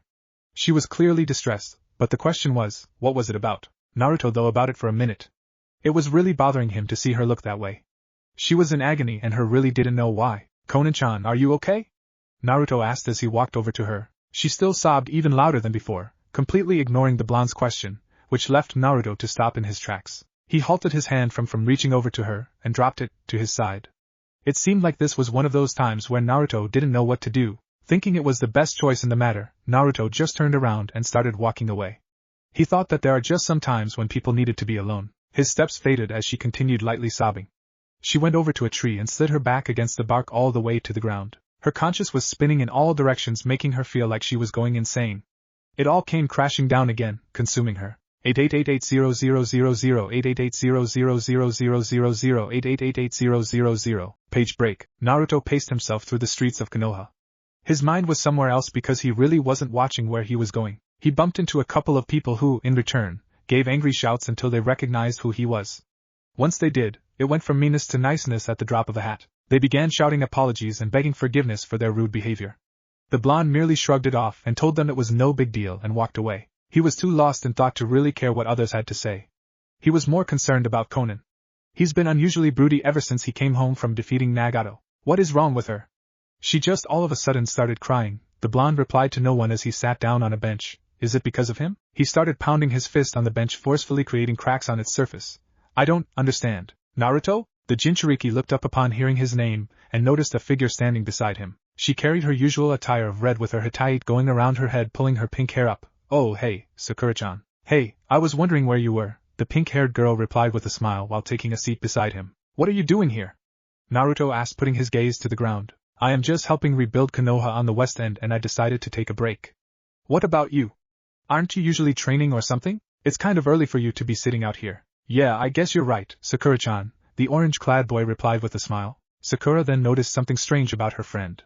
He had that look on his face again. That same look he had when she helped him with Konan. That same look when he couldn't get Sasuke back. A look of guilt. It didn't only appear on his face, but it appeared in his eyes as well when he looked at her. Are you alright, Naruto? The pink-haired girl asked her longtime friend. He only stared at her for a second, then sunk his head a little lower than normal. He knew that Sakura could see through anything that he tried to attempt, so he answered truthfully, no, not really. Is it about Sasuke? The girl asked him quietly, who only shook his head in disagreement. No, it's about Konan-chan, Naruto responded with a depressed demeanor. Chan? Sakura though perplexed. But knowing that Naruto was troubled at the moment, she let that slide and kept it for later. She's not doing anything to you, is she? Is she trying to change you? Just tell me and I'll. No, Sakura-chan, it's nothing like that. Well, what is it? Naruto thought about it for a minute. He had to put the right words into what he was about to say, so he looked around the area for a moment, then heaved a sigh and looked into the sky. Well, she was training me today. Right now, I am learning how to use the Rinnegan and the moves that come with it. Rinnegan? She shouted to Naruto wide-eyed. She never knew that Naruto had the Rinnegan.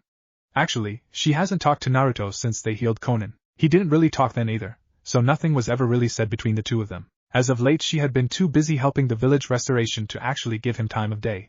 That is not to say that she didn't want to see him. When she had breaks, he was never around his usual places where she normally found him, so it couldn't be helped. Yeah, I'll have the Rinnegan. Nagato gave it to me. Nagato? Who's Nagato? Sakura asked confused. She really wasn't in the loop of things that happened in the last week because of confidential reasons, but it sounded like she was about to get her fill. You know him as Pain, the guy who destroyed the village. The kunoichi gasped at his answer. Pain was some guy named Nagato and he willingly gave Naruto the Rinnegan. That seemed a little too far-fetched in her opinion. There is no way that he could give Naruto that type of responsibility. But then again, Nagato did revive everyone that died after what Naruto said to the man that made him second-guess his reason. Okay, well, why are you depressed because of Konan? The girl asked him a little curious. She figured now was not the best time to discuss all of this Akatsuki business out in the open since people were still trying to adjust. She didn't really trust the blue-haired jounin either, so she had to get the scoop of what was troubling the young Uzumaki. Naruto sighed softly, but quickly answered, we were practicing today, just like the day before. Nothing was wrong really. Actually, everything was going great. He then grew a moderate grin on his face at the recollection. I learned how to do both of the gravity moves that Nagato knew how to do basically in 2 days, and that is without having to use clones for added training time. Sakura's eyes widened a bit after hearing that. Naruto learned those moves that destroyed the village, moves that require months of training for? There's just no way. This really stumped the pink-haired girl in many ways. First off, Naruto was Naruto. It was not possible for him to learn an entire jutsu in a day, especially since they were very powerful and consumed a lot of chakra. As a matter of fact, it was literally impossible to learn a jutsu in a day. Second, he never even used his Kage Bunshin to help him cut down the training time, which made no sense at all. Did the Rinnegan have something to do with that? She was quickly thrown out of her ruminations as she heard the blonde continue. Just as soon as I finally completed the Shinra Tensei, she started crying. Naruto hesitated as he finished his last statement. It was really bothering him to a degree where it was the only thing on his mind, which was strange. I called her name, but she didn't say anything. Then I sort of left because I thought that she just wanted to be alone. He then looked at her with pleading eyes. Sakura-chan, I don't know what to do. Why is she crying? The red-dressed girl closed her eyes and pondered the situation. She didn't really know the whole ordeal, so she was a little short on words. Hearing that Konan, an ex-Akatsuki, was crying, she felt like that sort of thing was impossible. But then again, she is human after all. For some reason though, hearing that Naruto left the blue-haired woman alone, really upset her. Actually, that was the first thing that came to her mind when he said that. Why did you leave her? Sakura asked in an annoyed tone. Huh? I thought let me ask you a question, Naruto. Did you want to be alone whenever you cried? Hey. Wait, the blonde boy was taken aback by what she asked. He tried to rebuttal the question only to be cut off by Sakura again. Even if she was the enemy, she is still just a person like you and me, no matter how hard I don't want to accept it. Naruto tried to say something in Sakura's rant, but she overpowered his voice, leaving him with nothing but a squeak. Naruto, she is obviously in a state of anguish. She's been forced to live in Konoha against her will, and I don't think that is something to easily get over. Even though you did save her life, it's not like she asked you to save her. The girl sat her back to the backrest and heaved a sigh. Honestly, I don't know exactly what's going on in her head, but I do know that if I was in a situation like she was in, then I would be the same way. That little outburst really left him speechless. Sakura was right. Naruto didn't have to save her, but he did anyway. Not only that, now Konan was forced to live in Konoha. That's right, she can't leave. Damn it. I totally forgot she was forced to stay here. Why didn't I plan this better? I'm such an idiot. He began to pound his fist on his leg in a fervent attempt to recognize his problem. Of course, Konan would be upset about being forced somewhere she doesn't want to live. He was left feeling a little numb. He had to make it up to her somehow, but the question was, how was he going to do that? There was nothing that he could do to make her forgive his short-sighted decisions. Honestly, Naruto, Sakura began with her usual bashing on the blonde, I thought you would have grown up by now, but I guess you never really did learn anything, huh? Naruto looked down into his lap once she said that. It was the usual when it came to Sakura. He would always do something wrong and end up hearing his faults, and what he did wrong. She was more like a mother scolding her child every time he did something. Yeah, I guess you're right. Huh? The pink-haired girl wasn't really expecting that one. He usually tried to back himself up with his answers and usually says something that is irrelevant. It was as if it was actually getting to him. Yeah, you're right, Sakura-chan. I just don't know what to do. Sakura began brooding about it by placing her hand on her chin. The only thing you can do now is apologize to her, although I doubt that will do anything, being as how it wouldn't really matter. Naruto sighed and slumped over even more at her declaration. She was really cutting him down. The girl noticed his state, and it made her hesitant to say any more. She really wasn't helping him at all, and it took her a few seconds to realize it. He probably already knew that he couldn't change anything and she was only adding to the fire. She grinned slightly to try and turn things around. Hey! It's not like you to be so down. Lighten up! She replied while giving him a slap on the back. I'm sure you'll figure it out, Naruto. You tend to figure everything else out on your own, so what makes now any different? You're not going to let something this small affect you, are you? He looked at her from the sudden back slap. She showed solid support for the blonde boy and it made him realize one of the reasons why he liked her. Yeah, I guess not. That's great to hear, Sakura stated happily. Now, are you going to be depressed all day or are you going to try and fix the problem? His smile widened before it turned into his trademark foxy grin. I'll fix it. Great. Who knows, Naruto? Maybe she could end up falling for you and you both could end up in a kinky relationship, she replied with a mischievous grin. Naruto blanched after that but did a 180 and blushed afterwards. Ah, Sakura-chan, don't say something like that. He then slumped over in embarrassment, causing the pink-haired girl to laugh. Sorry, she giggled while waving her hand dismissively and looked at Naruto. However, that gaze slowly changed into a confused look on her face. She didn't know what it was, but something else was different about her Jinchuriki friend. Naruto noticed her odd looks and brought them to question. What? What is it? Sakura, startled from her eyeing the boy, quickly asked unsure. Did you do something to your hair? The blonde simply stared at her with a similar puzzled expression before answering, no. It's the same as it always has been. Why do you ask? She looked one more time before sighing and producing a smile. It's nothing. Anyway, I guess I'm going to go. The village doesn't build itself, you know? Alright, Sakura-chan, Naruto replied with perplexity. They then bid each other farewell as the pink-haired girl left. After she was gone, his face went blank as he was faced with the challenge of apologizing to his new teammate. Space Break, Chapter 7, From the Heart. I don't know what's going on with me. I feel like I can't take it much more. Nagato, first-person view. It was another day for me. The second day of my permanent stay in Konoha. This was so confusing. Of all of the people I could have ended up being around, what was I thinking for allowing my guard to fall so low? This village despises my very existence and yet I am living in it. I knew this would happen if I ever let it get this far. That's why I didn't join Naruto in his original offer in the first place. But somehow I am here. It was almost as if fate was actually playing with us all like puppets on strings. Was there a purpose? I got up and started a slow pace through the forest, not really thinking where I was going. I just wanted to be alone. Just being around Konoha sent shivers down my spine. The tears kept coming and coming, but it was hopeless to even try to stop them.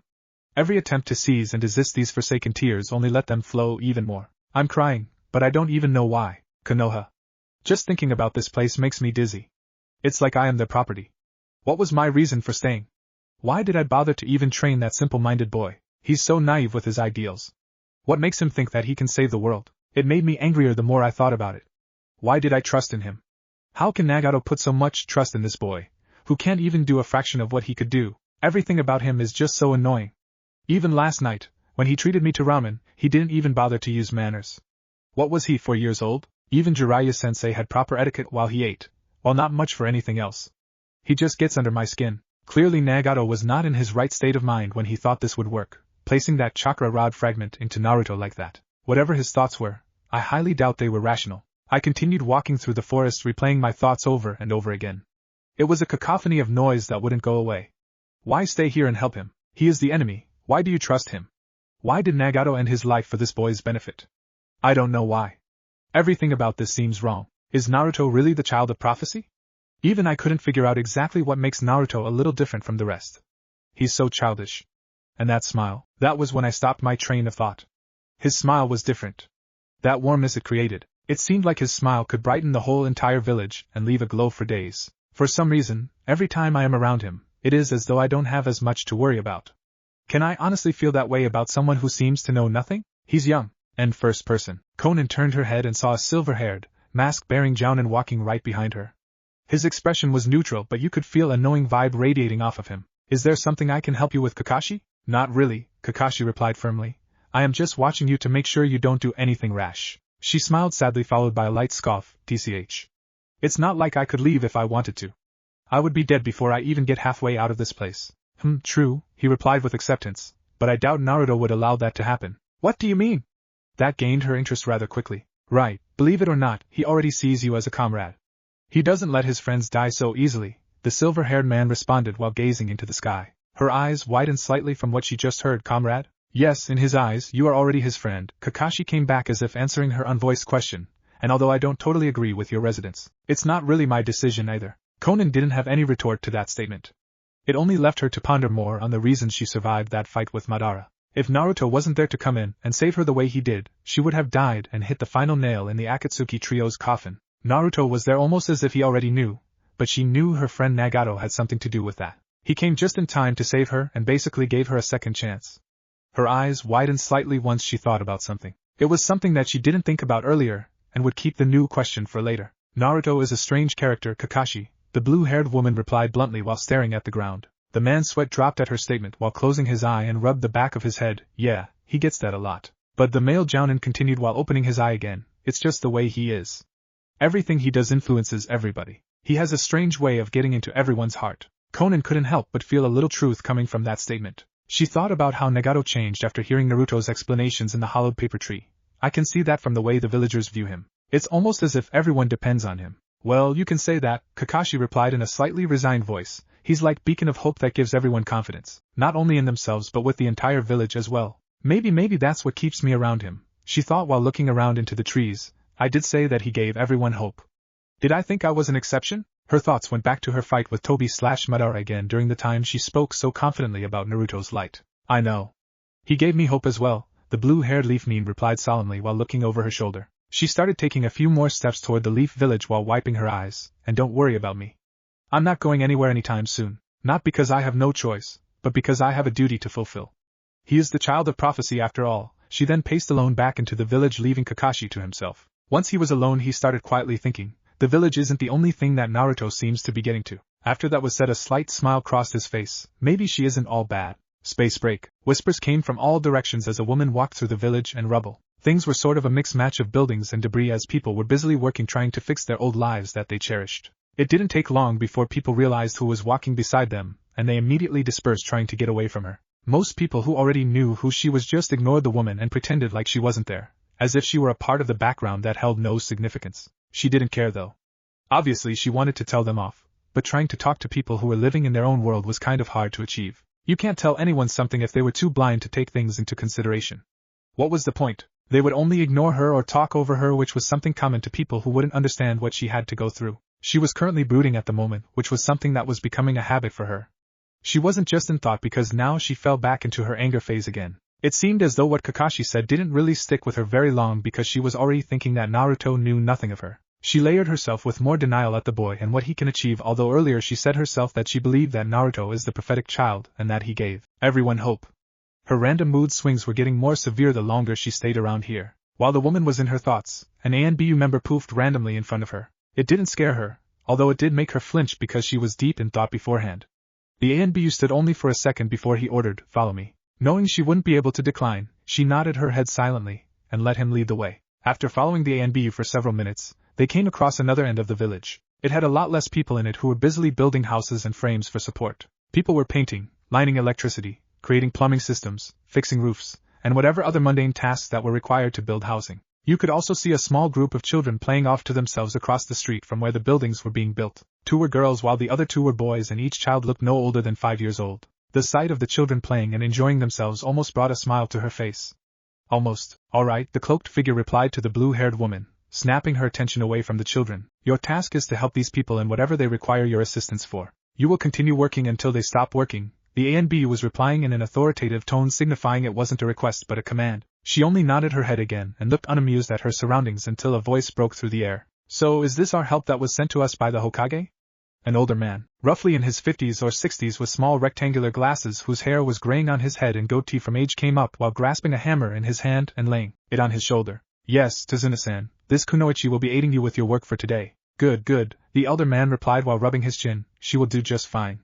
All I needed was one person, and it looks like I can now settle my worry. The ANBU looked at the new jounin once more before he disappeared by Shunshin, leaving Conan with the elder man. He gave her a once-over and smiled before he wiped his forehead with his arm. Well, grab some tools and let's get down to it, shall we? She only nodded her head with an emotionless mask across her face, took the tools that were lying around and began doing whatever Tazuna asked of her. Space break. It was around 3 o'clock, the hottest part of the day. Conan had been helping basically all day and was seeing the effect on herself. She was sweating profusely and always asking for water more often than necessary. but she never did complain or bother about anything else other than being dehydrated. It was more or less like she was on autopilot, and just doing the labor like a machine. Numb to life and her surroundings, and only did what she was told. Sometimes she would also mumble something to herself, but it was always too low to make out whenever she did say something, so it was ignored. Tazuna began to watch the woman as she slowly descended into an even more robotic state, if that were possible, and began to question it. He may be old, but he knew that something was troubling the young woman and keeping her from giving her all to the project.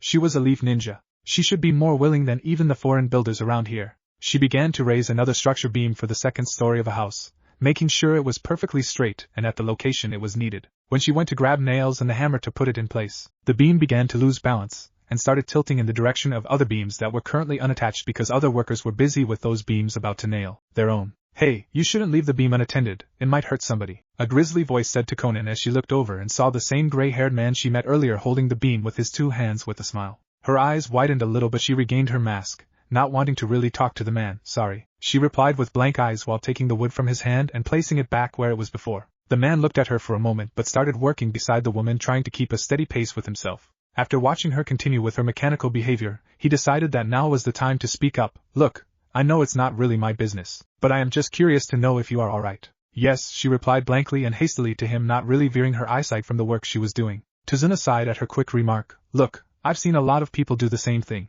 so I know when you say you're fine, you're not really fine." "You are right," the blue-haired woman responded to him calmly, still busily working on another support board. Tazuna widened his eyes at the sudden agreement she replied to him. "So, there really was. You were right about it not being your business," she retorted to him, making his face turn slightly sour. After his face turned sour though, he changed it to acknowledgement as he thought to himself. "It seems as though she doesn't want to talk about it. Maybe I can get." He began to raise another beam as he started talking. "You know, I had a friend, no, a son who died as a hero amongst our village." Conan continued working as if she wasn't listening, so Tazuna continued. "But a thug took control of our village and made it seem like my son was a criminal for doing heroic deeds. That evil man took my son and executed him in the town square." He paused slightly at the memory, and closed his eyes while a sigh escaped his lips. Of course, it left the whole town in shock, not only for the execution, but for the fact that he was a hero amongst them that fell at the hands of this evil man. Needless to say, the whole town lost hope, and I fell into a depression along with my daughter and grandson. We all lost hope. Conan stopped, but for only a second once she realized that she was listening, and continued what she was doing. "The entire town and I decided that we needed a bridge so we could get supplies a lot faster, and have a booming economy. After our hero fell out, our village took a turn for the worst, and we lost all trades coming into the village. It was mainly due to the evil man that controlled our land." He then shifted his eyesight to the beam and began hammering. "While we were working on the bridge, however, the evil man began killing off the bridge builders and endangering all of the rest that were alive because he felt this bridge was a threat to his services, which it was." He picked up another nail and began hammering it into the beam. "We were in a bind and not really knowing what else to do, so we decided to hire a group of leaf ninja to protect us until we finished the bridge. But morale was falling between the bridge builders, so most of them quit. Since I was the leader of the bridge builders, I had a duty to my village and my family to build that bridge." He lowered his eyes. "So I never gave up and I tried my hardest to finish as fast as I could. It wasn't until a scuffle with a missing mist ninja that I thought it was the end of me. He was hired by the evil man to kill me and the rest of the bridge builders so that we couldn't finish." Tazuna began pounding with the hammer again, trying to keep his body occupied and to relinquish some of that mental stress, while the ninja I paid for assisted me. "I met the mist ninja for the first time. He was a very cruel man when I met him. He was out to get me and I knew it when I saw him. The ninja I hired protected me and defeated the man." The blue-haired woman stopped hammering and continued listening. She was actually listening to his story, although she also figured that it wouldn't help to try and stop him. Not only that, but she didn't want for him to stop, which was odd to her. Noticing discreetly that she was actually paying attention to him, he played a smirk on his face and continued. "I was escorted to my home and began building on the bridge. The ninja watched over me and the other builders while we worked, but he stopped a second for added effect. That same mist ninja came back and tried to attack again. Those ninja fought their best to defeat him, and his teammate that helped him. Unknowing to us, the evil drug lord decided to ambush us all during the fight and thought he could outnumber us to win." Tazuna picked up a beam and put it in place. "That mist ninja then realized that he no longer had to kill me and went after the thug and mini army he created and ended the evil man's life. He turned and gave her a grin, causing her to immediately turn her head and continue her building as if she was never paying attention to him in the first place. Needless to say, we were able to finish the bridge and gain a prospering village again." That statement caused the man to heartily laugh out loud. Others looked at him with a grin, probably workers from the village he came from, but only for a moment before continuing on their tasks. "I was so grateful to the ninja that helped me that I even named the bridge after one of them. His laugh then died down, and he put on a confident look. The one I named it after was the one that gave me and my family the courage and hope to move on, continue with our lives, and never give up. When I first met him, I thought he was just another brat who didn't give a damn about anything but himself. But once I realized that he never gave up on his word and was even the one that wanted to ensure my safety the most, I changed my mind about him. A thankful smile appeared while he said the next few words. He looked over to Conan, who had forgotten that she was even looking at him, and said, "He gained my respect. The boy was very strong and selfless. Something that the entire village of mine needed for a while. In our village's eyes, he is pronounced a hero. His name is Naruto Uzumaki," the blue-haired woman replied barely over a whisper. Tizuna gave her a surprised look as it quickly turned into a smile. "Oh, so you know him?" Conan's eyes widened slightly at the man's sudden answer. Naruto was dash. A round of laughter from a group of children kept her from finishing her thoughts. After hearing the children, Tizuna noticed them and walked over to the edge of the building from the second floor to see the little kids from earlier. They were playing around and on top of a building that was still in shambles, right next door to the building they were fixing. The one next door looked close to collapsing on itself, and they were playing like it was no big deal. With a great shout and a hand to his mouth to enhance the sound, the man yelled to them, "Hello, young children. I'm sorry, but you can't play in the buildings. Please move into the street. That house is dangerous." Conan couldn't hear the children too well, but she could make out something that sounded like a yes sir and a shuffling of feet. Tizuna walked back over to Conan and gave her a smile. "Sorry about that. So as I was saying, you really..." Bam! Boom! Bam! A giant sound erupted from the building next door as it began to crumble and fall to the ground. All 3 stories of it. The workers all huddled to the edges of the second story to get a good glimpse at what happened, even though they missed most of it, and just saw the ending where smoke plumed into the air. Tizuna looked at it for a moment, and breathed a sigh of relief before walking back over to the blue-haired woman's direction. Well, at least the children got out of it before. Am I Wyo-chan? Tizuna's face went morbid as he rushed back to the edge of the project. He looked over and saw 3 kids huddled together in shock. If he remembered correctly, there were 4 children instead of 3. A girl was missing from the group. A little girl is trapped inside the building. What? A male worker shouted as he looked over.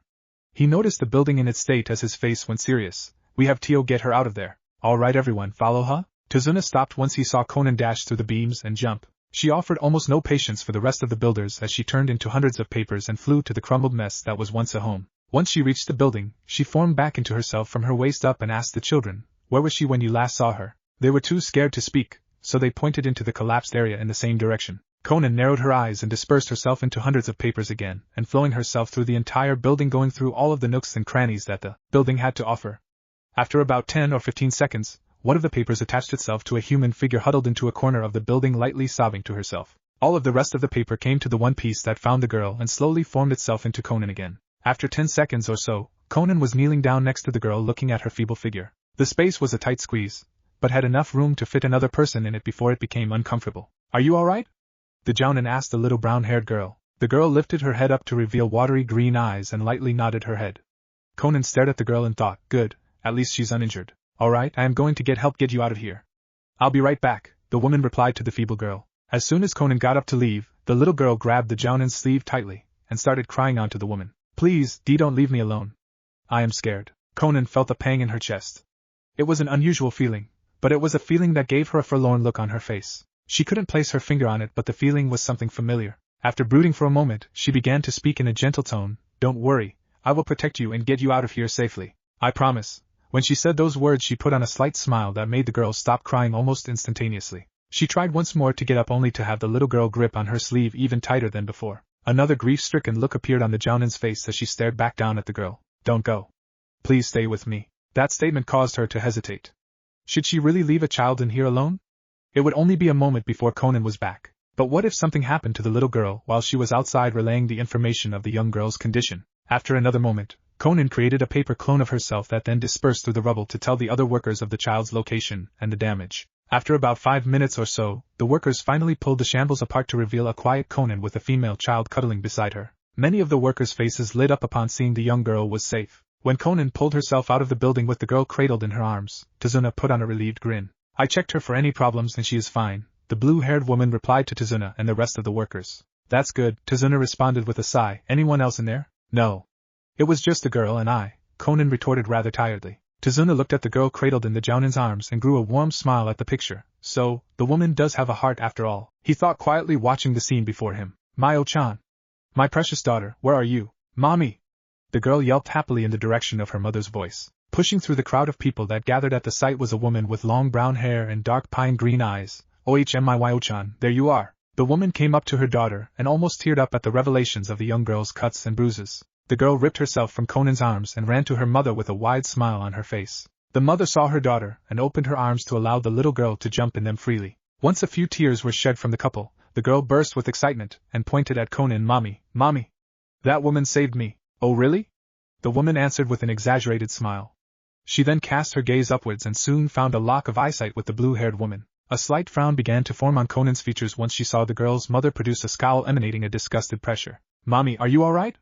the girl asked her mom, who quickly shed her disgust and put on a warm front as if her actions earlier never happened. "Of course, dear. I am fine now that you're safe," she replied cheerily while snuggling her nose to her daughter's hair. She nuzzled back and forth a few times until a slight rub across something foreign caught the woman's interest as she opened her eyes. "Miyoko, what is this?" The girl's grin spread even wider. "Oh, that nice woman gave it to me. Isn't it pretty?" The mother looked in the young child's hair and saw a white origami flower wrapped into her hair in a similar style that Conan used herself. A light frown appeared on the woman's face as she peered over to the jounin that saved her daughter's life. A fraction of a second later, the mother pulled the flower from the girl's hair and tossed it on the ground, but not without a temper tantrum from the little one held in her hands. "Mommy, what are you doing? That was mine and that nice lady gave it to me. Enough. I will hear no more of this. We are going home," the woman sneered while she began taking steps away from the buildings. Hey, wait a minute. Aren't you going to give the ninja a thank you or something?" Tazuna asked while raising one of his hands in the air as if he was trying to flag her down. The mother stopped in her tracks as she turned her head and gave a look that could kill. "As if I would ever be grateful to someone like her," she then continued walking, leaving the builders to glare at her with revulsion. After another moment slipped by, the gray-haired man changed his face into one of disapproval. "What a hateful woman," Tazuna responded while sauntering himself over to the blue-haired jounin, heaving a sigh while he did so. "People have certainly changed nowadays." Conan didn't say anything. There was nothing to say, really. The woman knew who she was and treated her as if she were nothing more than a common rat. A sorrowful face took hold as the jounin silently walked over to the lone origami flower that was thrown on the ground and gently picked it up with an uneasy hand. Staring into the flower, she fell back into her thinking phase and tried to swallow it up. But the longer she dwelled on it, the harder it was to stifle her emotional cracks. A few moments passed before Tazuna walked over to Conan and put a hand on her shoulder. "Are you alright?" the gray-haired man asked with concern, trying to get a view of her face. Conan took the flower from her hand and gently let it fall apart in her grasp before she turned her face to view the worried man. "I'm fine." She then put on her emotionless face and tried hard not to cry as she started walking toward the half-built building. When she turned her body to walk, however, Tazuna could have sworn that he saw a tear fall from her eye. She had to get out of here, this village, because if she didn't soon, she would probably go mad. Space break. It was 9:30 at night, and there was still no sign of Conan. Naruto had gone through several ramen cups in his apartment just to try and stop his anxiousness. He tried to tell himself that it wasn't anything spectacular, that it was just because she had to work a little late than normal. It was his constant jitters that confused him, but all the same made him worry even more. Could she have been ambushed? No, she is much stronger than that. But she did say that she wasn't going to put up a fight if she did get jumped by someone, didn't she? She didn't say that she wasn't going to defend herself though. Plus, the Hokage told the villagers that they couldn't mess with her. After running those thoughts through his head, his worrisome feelings left him for the time being. He had his typical orange ninja gear folded and put into a drawer, as he felt more comfortable getting into something more house-appropriate. He put on some cargo shorts and a black shirt that had an imitation of the Uzumaki swirl on the front. The swirl was colored orange as the boys' cargo shorts were a paste color. The blonde ripped the packaging of another ramen cup and began pouring water into it. After he finished that, he turned off the faucet and went over to the microwave to place his ramen cup on the turntable. He then closed the door with a click and pressed the 3 on the microwave, which beeped and started cooking the ramen, counting down from 3 minutes. He sighed to himself at the unarrival of the blue-haired woman. Why was he so stressed out over this? He didn't even know her that well. He paced over to the couch and plopped himself onto the cushion in a tired manner. Was he really tired? He didn't do much today, but he felt as if the life had been drained from him. He looked out into the dimly lit street from his giant window and saw a person or two walk past his house now and then. The people in his village have softened to the idea of him being around. He remembered back to the time when no one ever came down his street unless it was absolutely necessary, but they would move rather hastily to avoid contact with the supposed demon that they feared. Now when he sees people outside, it is as though the people are comfortable and even almost happy that they are walking down his street. A total mirror opposite of what was normal to Naruto back in the day. He looked over at the new bouquet placed on the windowsill that was left to him the night before after Conan remembered the others turned to ash and pondered her safety again. His gaze stared into the flowers in a spacey manner as he reminisced about the times when he was still a preteen. Things were so much simpler then. He didn't have to worry about anyone specifically after him. He didn't have to worry about doing anything he didn't want to do. It was just him and Team 7 doing missions and enjoying each other's company. Even though things were far from perfect, they were happy times. Now it's as though things took a turn for the worst. Sasuke, a member of Team 7, defected from the Leaf. Kakashi already died once and the Akatsuki came after the Jinchuriki and hunted him down, all because that Madara guy was in control the entire time. Flashback. Naruto shook his head as his Rinnegan faded into his normal ocean blue eyes. They still felt like they were pulsating, but it was slowly fading away through time. Nagato watched the boy as he composed himself and gained proper footing. After obtaining this kind of new power so quickly, the redhead knew that it took a little time to adjust. Naruto, he called, gaining the interest of the blonde. The Jinchuriki blinked a few times and looked upon the crippled man who had seriousness in his eyes, which was totally the opposite from a moment ago. There is a man that you have to look out for. He is the one behind everything. The collection of bijou and every other mission that was completed throughout Akatsuki was actually under authority of this man. His power is great, and he is a terrible threat to yours and Jiraiya-sama's vision of peace. Naruto didn't know what to say to that. He always thought Pain was the one behind it all, but it was this other man that the blonde didn't know. The boy grit his teeth but continued to listen. He used me as a tool and used my pain and inner turmoil as a catalyst for his diabolical plan of world domination. I didn't know it right off the bat, but I overheard him while I was investigating his character. I didn't trust him the moment I laid my eyes on him and realized my suspicions were correct once I overheard him talking to another Akatsuki member, the one known as Zetsu. Nagato lowered his head in a shameful manner, but while learning his plans, my pain and hatred still overtook me and I fell oblivious to the outcome of his scheme if it were to ever come to fruition. I only cared about creating peace through devastation and thought I could wipe him out whenever I had all of the Jinchuriki. Truth be told, before I ever fought you, the man came to me ordering that it was time to capture you. I had an idea of his plans then, and it made it even worse because I already knew who you were. It made me hesitant, but I had to comply. In this machine, Nagato threw his eyes to the floor. As much as it aids me, leaves me just as vulnerable if anyone were to ever attack. I had to act. Nagato, are you telling me that you knew what he was planning the entire time? Conan asked in a concerned voice. Nagato looked over to his teammate and gave her a light nod. That's right, Conan. But why didn't you tell me? I could've. This is exactly why I didn't tell you, the Rinnegan wielder retorted with a calm tone. I knew you would overreact and try to abandon everything that the leader worked for. It would have been foolish, and you would have been killed upon treason. But Nagato, I understand, Conan, but you have to realize that there is a time and place for everything, and that time would have been irrational. I was only trying to protect you. The blue-haired woman had no rebuttal and fell deathly silent as she turned her view away from her friend. Naruto clenched his teeth even harder and began digging his fingers into his palms. Hearing their conversation that was passed between another was almost unbearable. This type of manipulation was unacceptable in his eyes. His own cousin was being used as some human meat puppet to a man that doesn't even appreciate it. Nagato, he growled in a deep tone, no one should ever have to go through something like that. That is why I am telling you all of this, the redhead answered as he took in more shallow breaths. This man needs to be stopped. If he is not, then the world as we know it will perish along with everyone in it. Name, Naruto whispered, causing the redhead to strain his hearing. What? Naruto looked up with an angry glare and spoke once more. His name.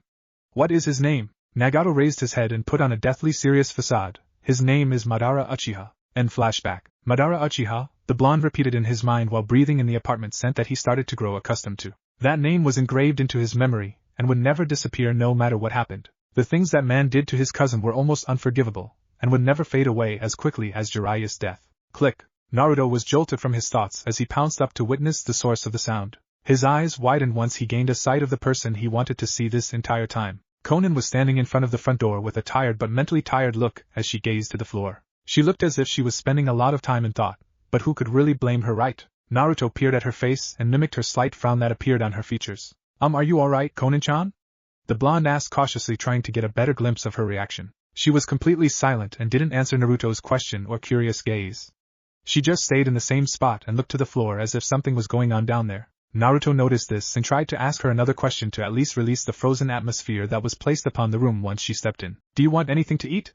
I can buy you something if you don't want ramen. Conan clenched her fists tightly while obscuring her vision in between her blue locks. There was something on the inside that was threatening to burst forth any moment, but the woman was holding it and trying to keep her grasp on it as tightly as she could. Why do you call me that? Huh? Call you what? The blonde asked while scratching his head.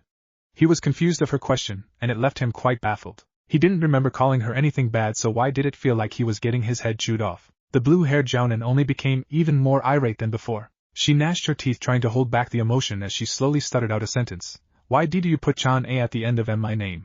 What is this? I can't control my stuttering. What's wrong with me? Naruto saw her face mixed in between sadness and fury and a tiny hint of confusion. There was something about her that made him feel uneasy, but he should try to cheer her up. Maybe making a smile will change it? He then grew a foxy grin from ear to ear and responded with clarity. I do that to all of my friends. There's that smile again. Why is he smiling? Friends? Her head raised up in a furious rage. Her facial features grew sharp with her eyes widening angrily as her tone turned sour. Friends? How are we friends when you know nothing about me? But Konan-chan, No, you don't understand shit about me. She pointed her index finger stiffly at him, causing his eyes to widen. You weren't there when my parents were killed when I was only 8 years old. You weren't there when I was forced to look after myself, not knowing when my next meal would be or where I would lay my head the next night. You weren't there when Jiraiya-sama was training me and my friends. You weren't there when Yahiko was killed. You weren't even there when I was asking myself if things would get better, and they didn't. Naruto's frown deepened as she continued. So don't go saying that you can relate to me when you know nothing about me. She then threw her hands to her head and grabbed it in denial while closing her eyes. I can't stop myself.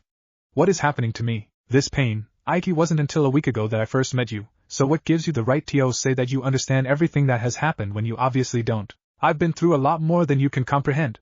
The things I've seen and witnessed will never leave my thoughts for as long as I live. Trust me. Naruto's frown sank even lower. As she continued to belittle him, he began to look at his feet in shame, and couldn't really say anything to her outburst. What could he say? She was right about the fact that he didn't know anything about her. She lived in an entirely different country than him, and he was thinking that things were similar between him and her. What was the same? I'm sorry, Naruto managed to sputter out after an eerie silence took hold of the apartment. You're sorry? As if your excuse can do anything, she retorted while calming down slightly. No matter what apology you throw at me, it will never help me forget my times in utter hell. Then let me stop the hell from ever coming back. Naruto shouted out loud to the woman, who widened her eyes in surprise. His face saddened a little further before he spoke again. I realize that your life was harder than mine, and I know that I can't erase the pain you've gained through the years. He softened his eyes as he let their sight fall to the floor, slowly clenching and unclenching his hands in the process. But at least I can end it here. Does he honestly think he can just get up and end it now, like it will just go away forever? I can't. I just can't believe him. There's too much. It won't go away. It hurts. How can you end it if you don't even know who I am? Konan was still running on hysterics, but her voice level dropped dramatically. Her face seemed to be turning from anger to sadness. Then teach me who Konan-chan really is. Naruto fumed, making the jounin freeze with a gasp caught in her throat. Teach me the one that cries at night all alone while others are enjoying the nights spent with their families. Teach me the kunoichi that had to swallow her emotions to live. Teach me the woman that never experienced happiness her entire life and lived as a scared child unsure of what would happen tomorrow. Naruto gazed to the floor, not really looking in any certain area. Although, a second later, a slight upward curve to his lips foreshadowed his continuation. He stared at her once again and spoke loudly. Let me stop the pain from ever coming back. You won't have to worry about it any longer because I will prevent anything from getting to you ever again, and that's a promise of a lifetime. Naruto produced a thumb and pointed to himself as he laid his trademark grin upon his face. And I'll tell you what. If you ever get this low in your life again and I can't change it, then I will just kill myself. I can guarantee that much because I never go back on my word. Konan gazed at Naruto, lost for words. Everything the blonde said was a lot to take in at once, and was hitting it home to the blue-haired woman. She stood there for a second and tried to string a sentence together, although it was proving to be rather difficult since she felt a lump in her throat quickly form. Keeping her voice from coming out, and Naruto, was all she could utter at his response to her. Her mind was running in several different directions and didn't know which way was north. Naruto just said he wouldn't let her stoop this low again. He promised her. He looked so determined. That smile. I don't. What is? Impossible. I can't. Her face slowly started contorting itself as if it was trying to do something, and Naruto quickly took notice of her altering features. Her face looked like she almost had to sneeze, but he highly doubted that was the case. Trust? It no I alone, Naruto. You. Her face contorted even more as she gnashed her teeth in frustration. She couldn't believe it. Naruto was pulling at her as if he knew which chord strike in her heart. His sincerity towards her, he used it so flawlessly. It was so warm, so bright. She couldn't explain it. Her whole being was falling apart, all because of Naruto's simple words. What was causing it? Was it the way he spoke? Or maybe it was because he was the prophetic one and had the linguistic power? She didn't really know at the moment because she couldn't focus. Her emotions were breaking through, which was something that has never truly surfaced in a long time. Her breathing turned into heaving. Her thoughts were incoherent. She tried to speak only to have nothing but his name come out. She was in shambles, but something was missing. Naruto's facial features lowered into a frown again as he took in her trembling body. The Jinchuriki stared at her. He could tell something was up, something he knew that only one thing could cure. After contemplating momentarily, he walked over slowly to her, as she stood there making failed attempts at composing herself. Konan-chan. The blonde replied, getting Konan to raise her head and get a glimpse of him. Her eyes widened exponentially once she felt the blonde ninja wrap his arms around her, pulling her into him. It was one thing when he said those powerful words, but it was entirely another thing when it came to physical contact. There was only one other that could even get as far as the blonde did, but he passed away years ago. She would never let anyone else do something to her like this. Her instincts took over as she automatically retaliated his hug, trying to pry the boy off of her. "I'll let go, me. You bastard, get your hands off of me." Her voice trembled while she began to punch him in the head with her hands, but that was proving to be useless as the boy held on for dear life. "You don't have to hold it in anymore, Konan-chan, let it go," the blonde murmured to the jounin who was still trying her best to rip herself free. "Let me go! Damn it, the blue-haired woman screamed as she began to lose herself. His comforting embrace was having an enormous effect on her, and no matter how badly she wanted to get away from him, she wanted to stay in his arms just as much. She craved it, she longed for it. She was hurting on the inside and pushed over the precipice. Something had to give, and her eyes closed tightly as her punches became less and less dangerous until they were nothing but light taps to his noggin. It wasn't long before all of her strength faded from hitting the boy and changed into her strength to embrace him back as tightly as she could. Naruto. Her overflowing dam of tears finally broke forth as her emotional wall caved in. She finally began to sob uncontrollably onto him, dampening his shirt in the process, proving to be something that was long needed. Her crying spree was massive as all of that pent-up stress, anger, sadness, loneliness, grief, and scared feelings poured out onto Naruto's black shirt. There, Konan-chan," Naruto whispered soothingly into her ear, shifting his left hand to the back of her head and pushing her into his chest while rubbing her hair calmly. "Everything will be okay." Naruto carefully moved the hug onto the couch as she continued wailing onto him. As it turned out, he was absolutely right about what she needed, and it was well deserved just as he imagined it to be, although he got a little roughed up in the process. Everyone needed a hug like this eventually, even if they were an enemy bent on destroying other nations, so he let her cry and cry to her heart's content. He wouldn't leave her until she was absolutely finished. Needless to say, that proved to be a while because his ramen was never taken out of the microwave for the rest of the night. What if Nagato give his Rinnegan to Naruto? And thanks for watching my video till the end. If you enjoyed this content, then do consider subscribing to my channel, and leave a like if you guys need the next part. Comment down, and thanks for watching the video, and see you guys in the next video.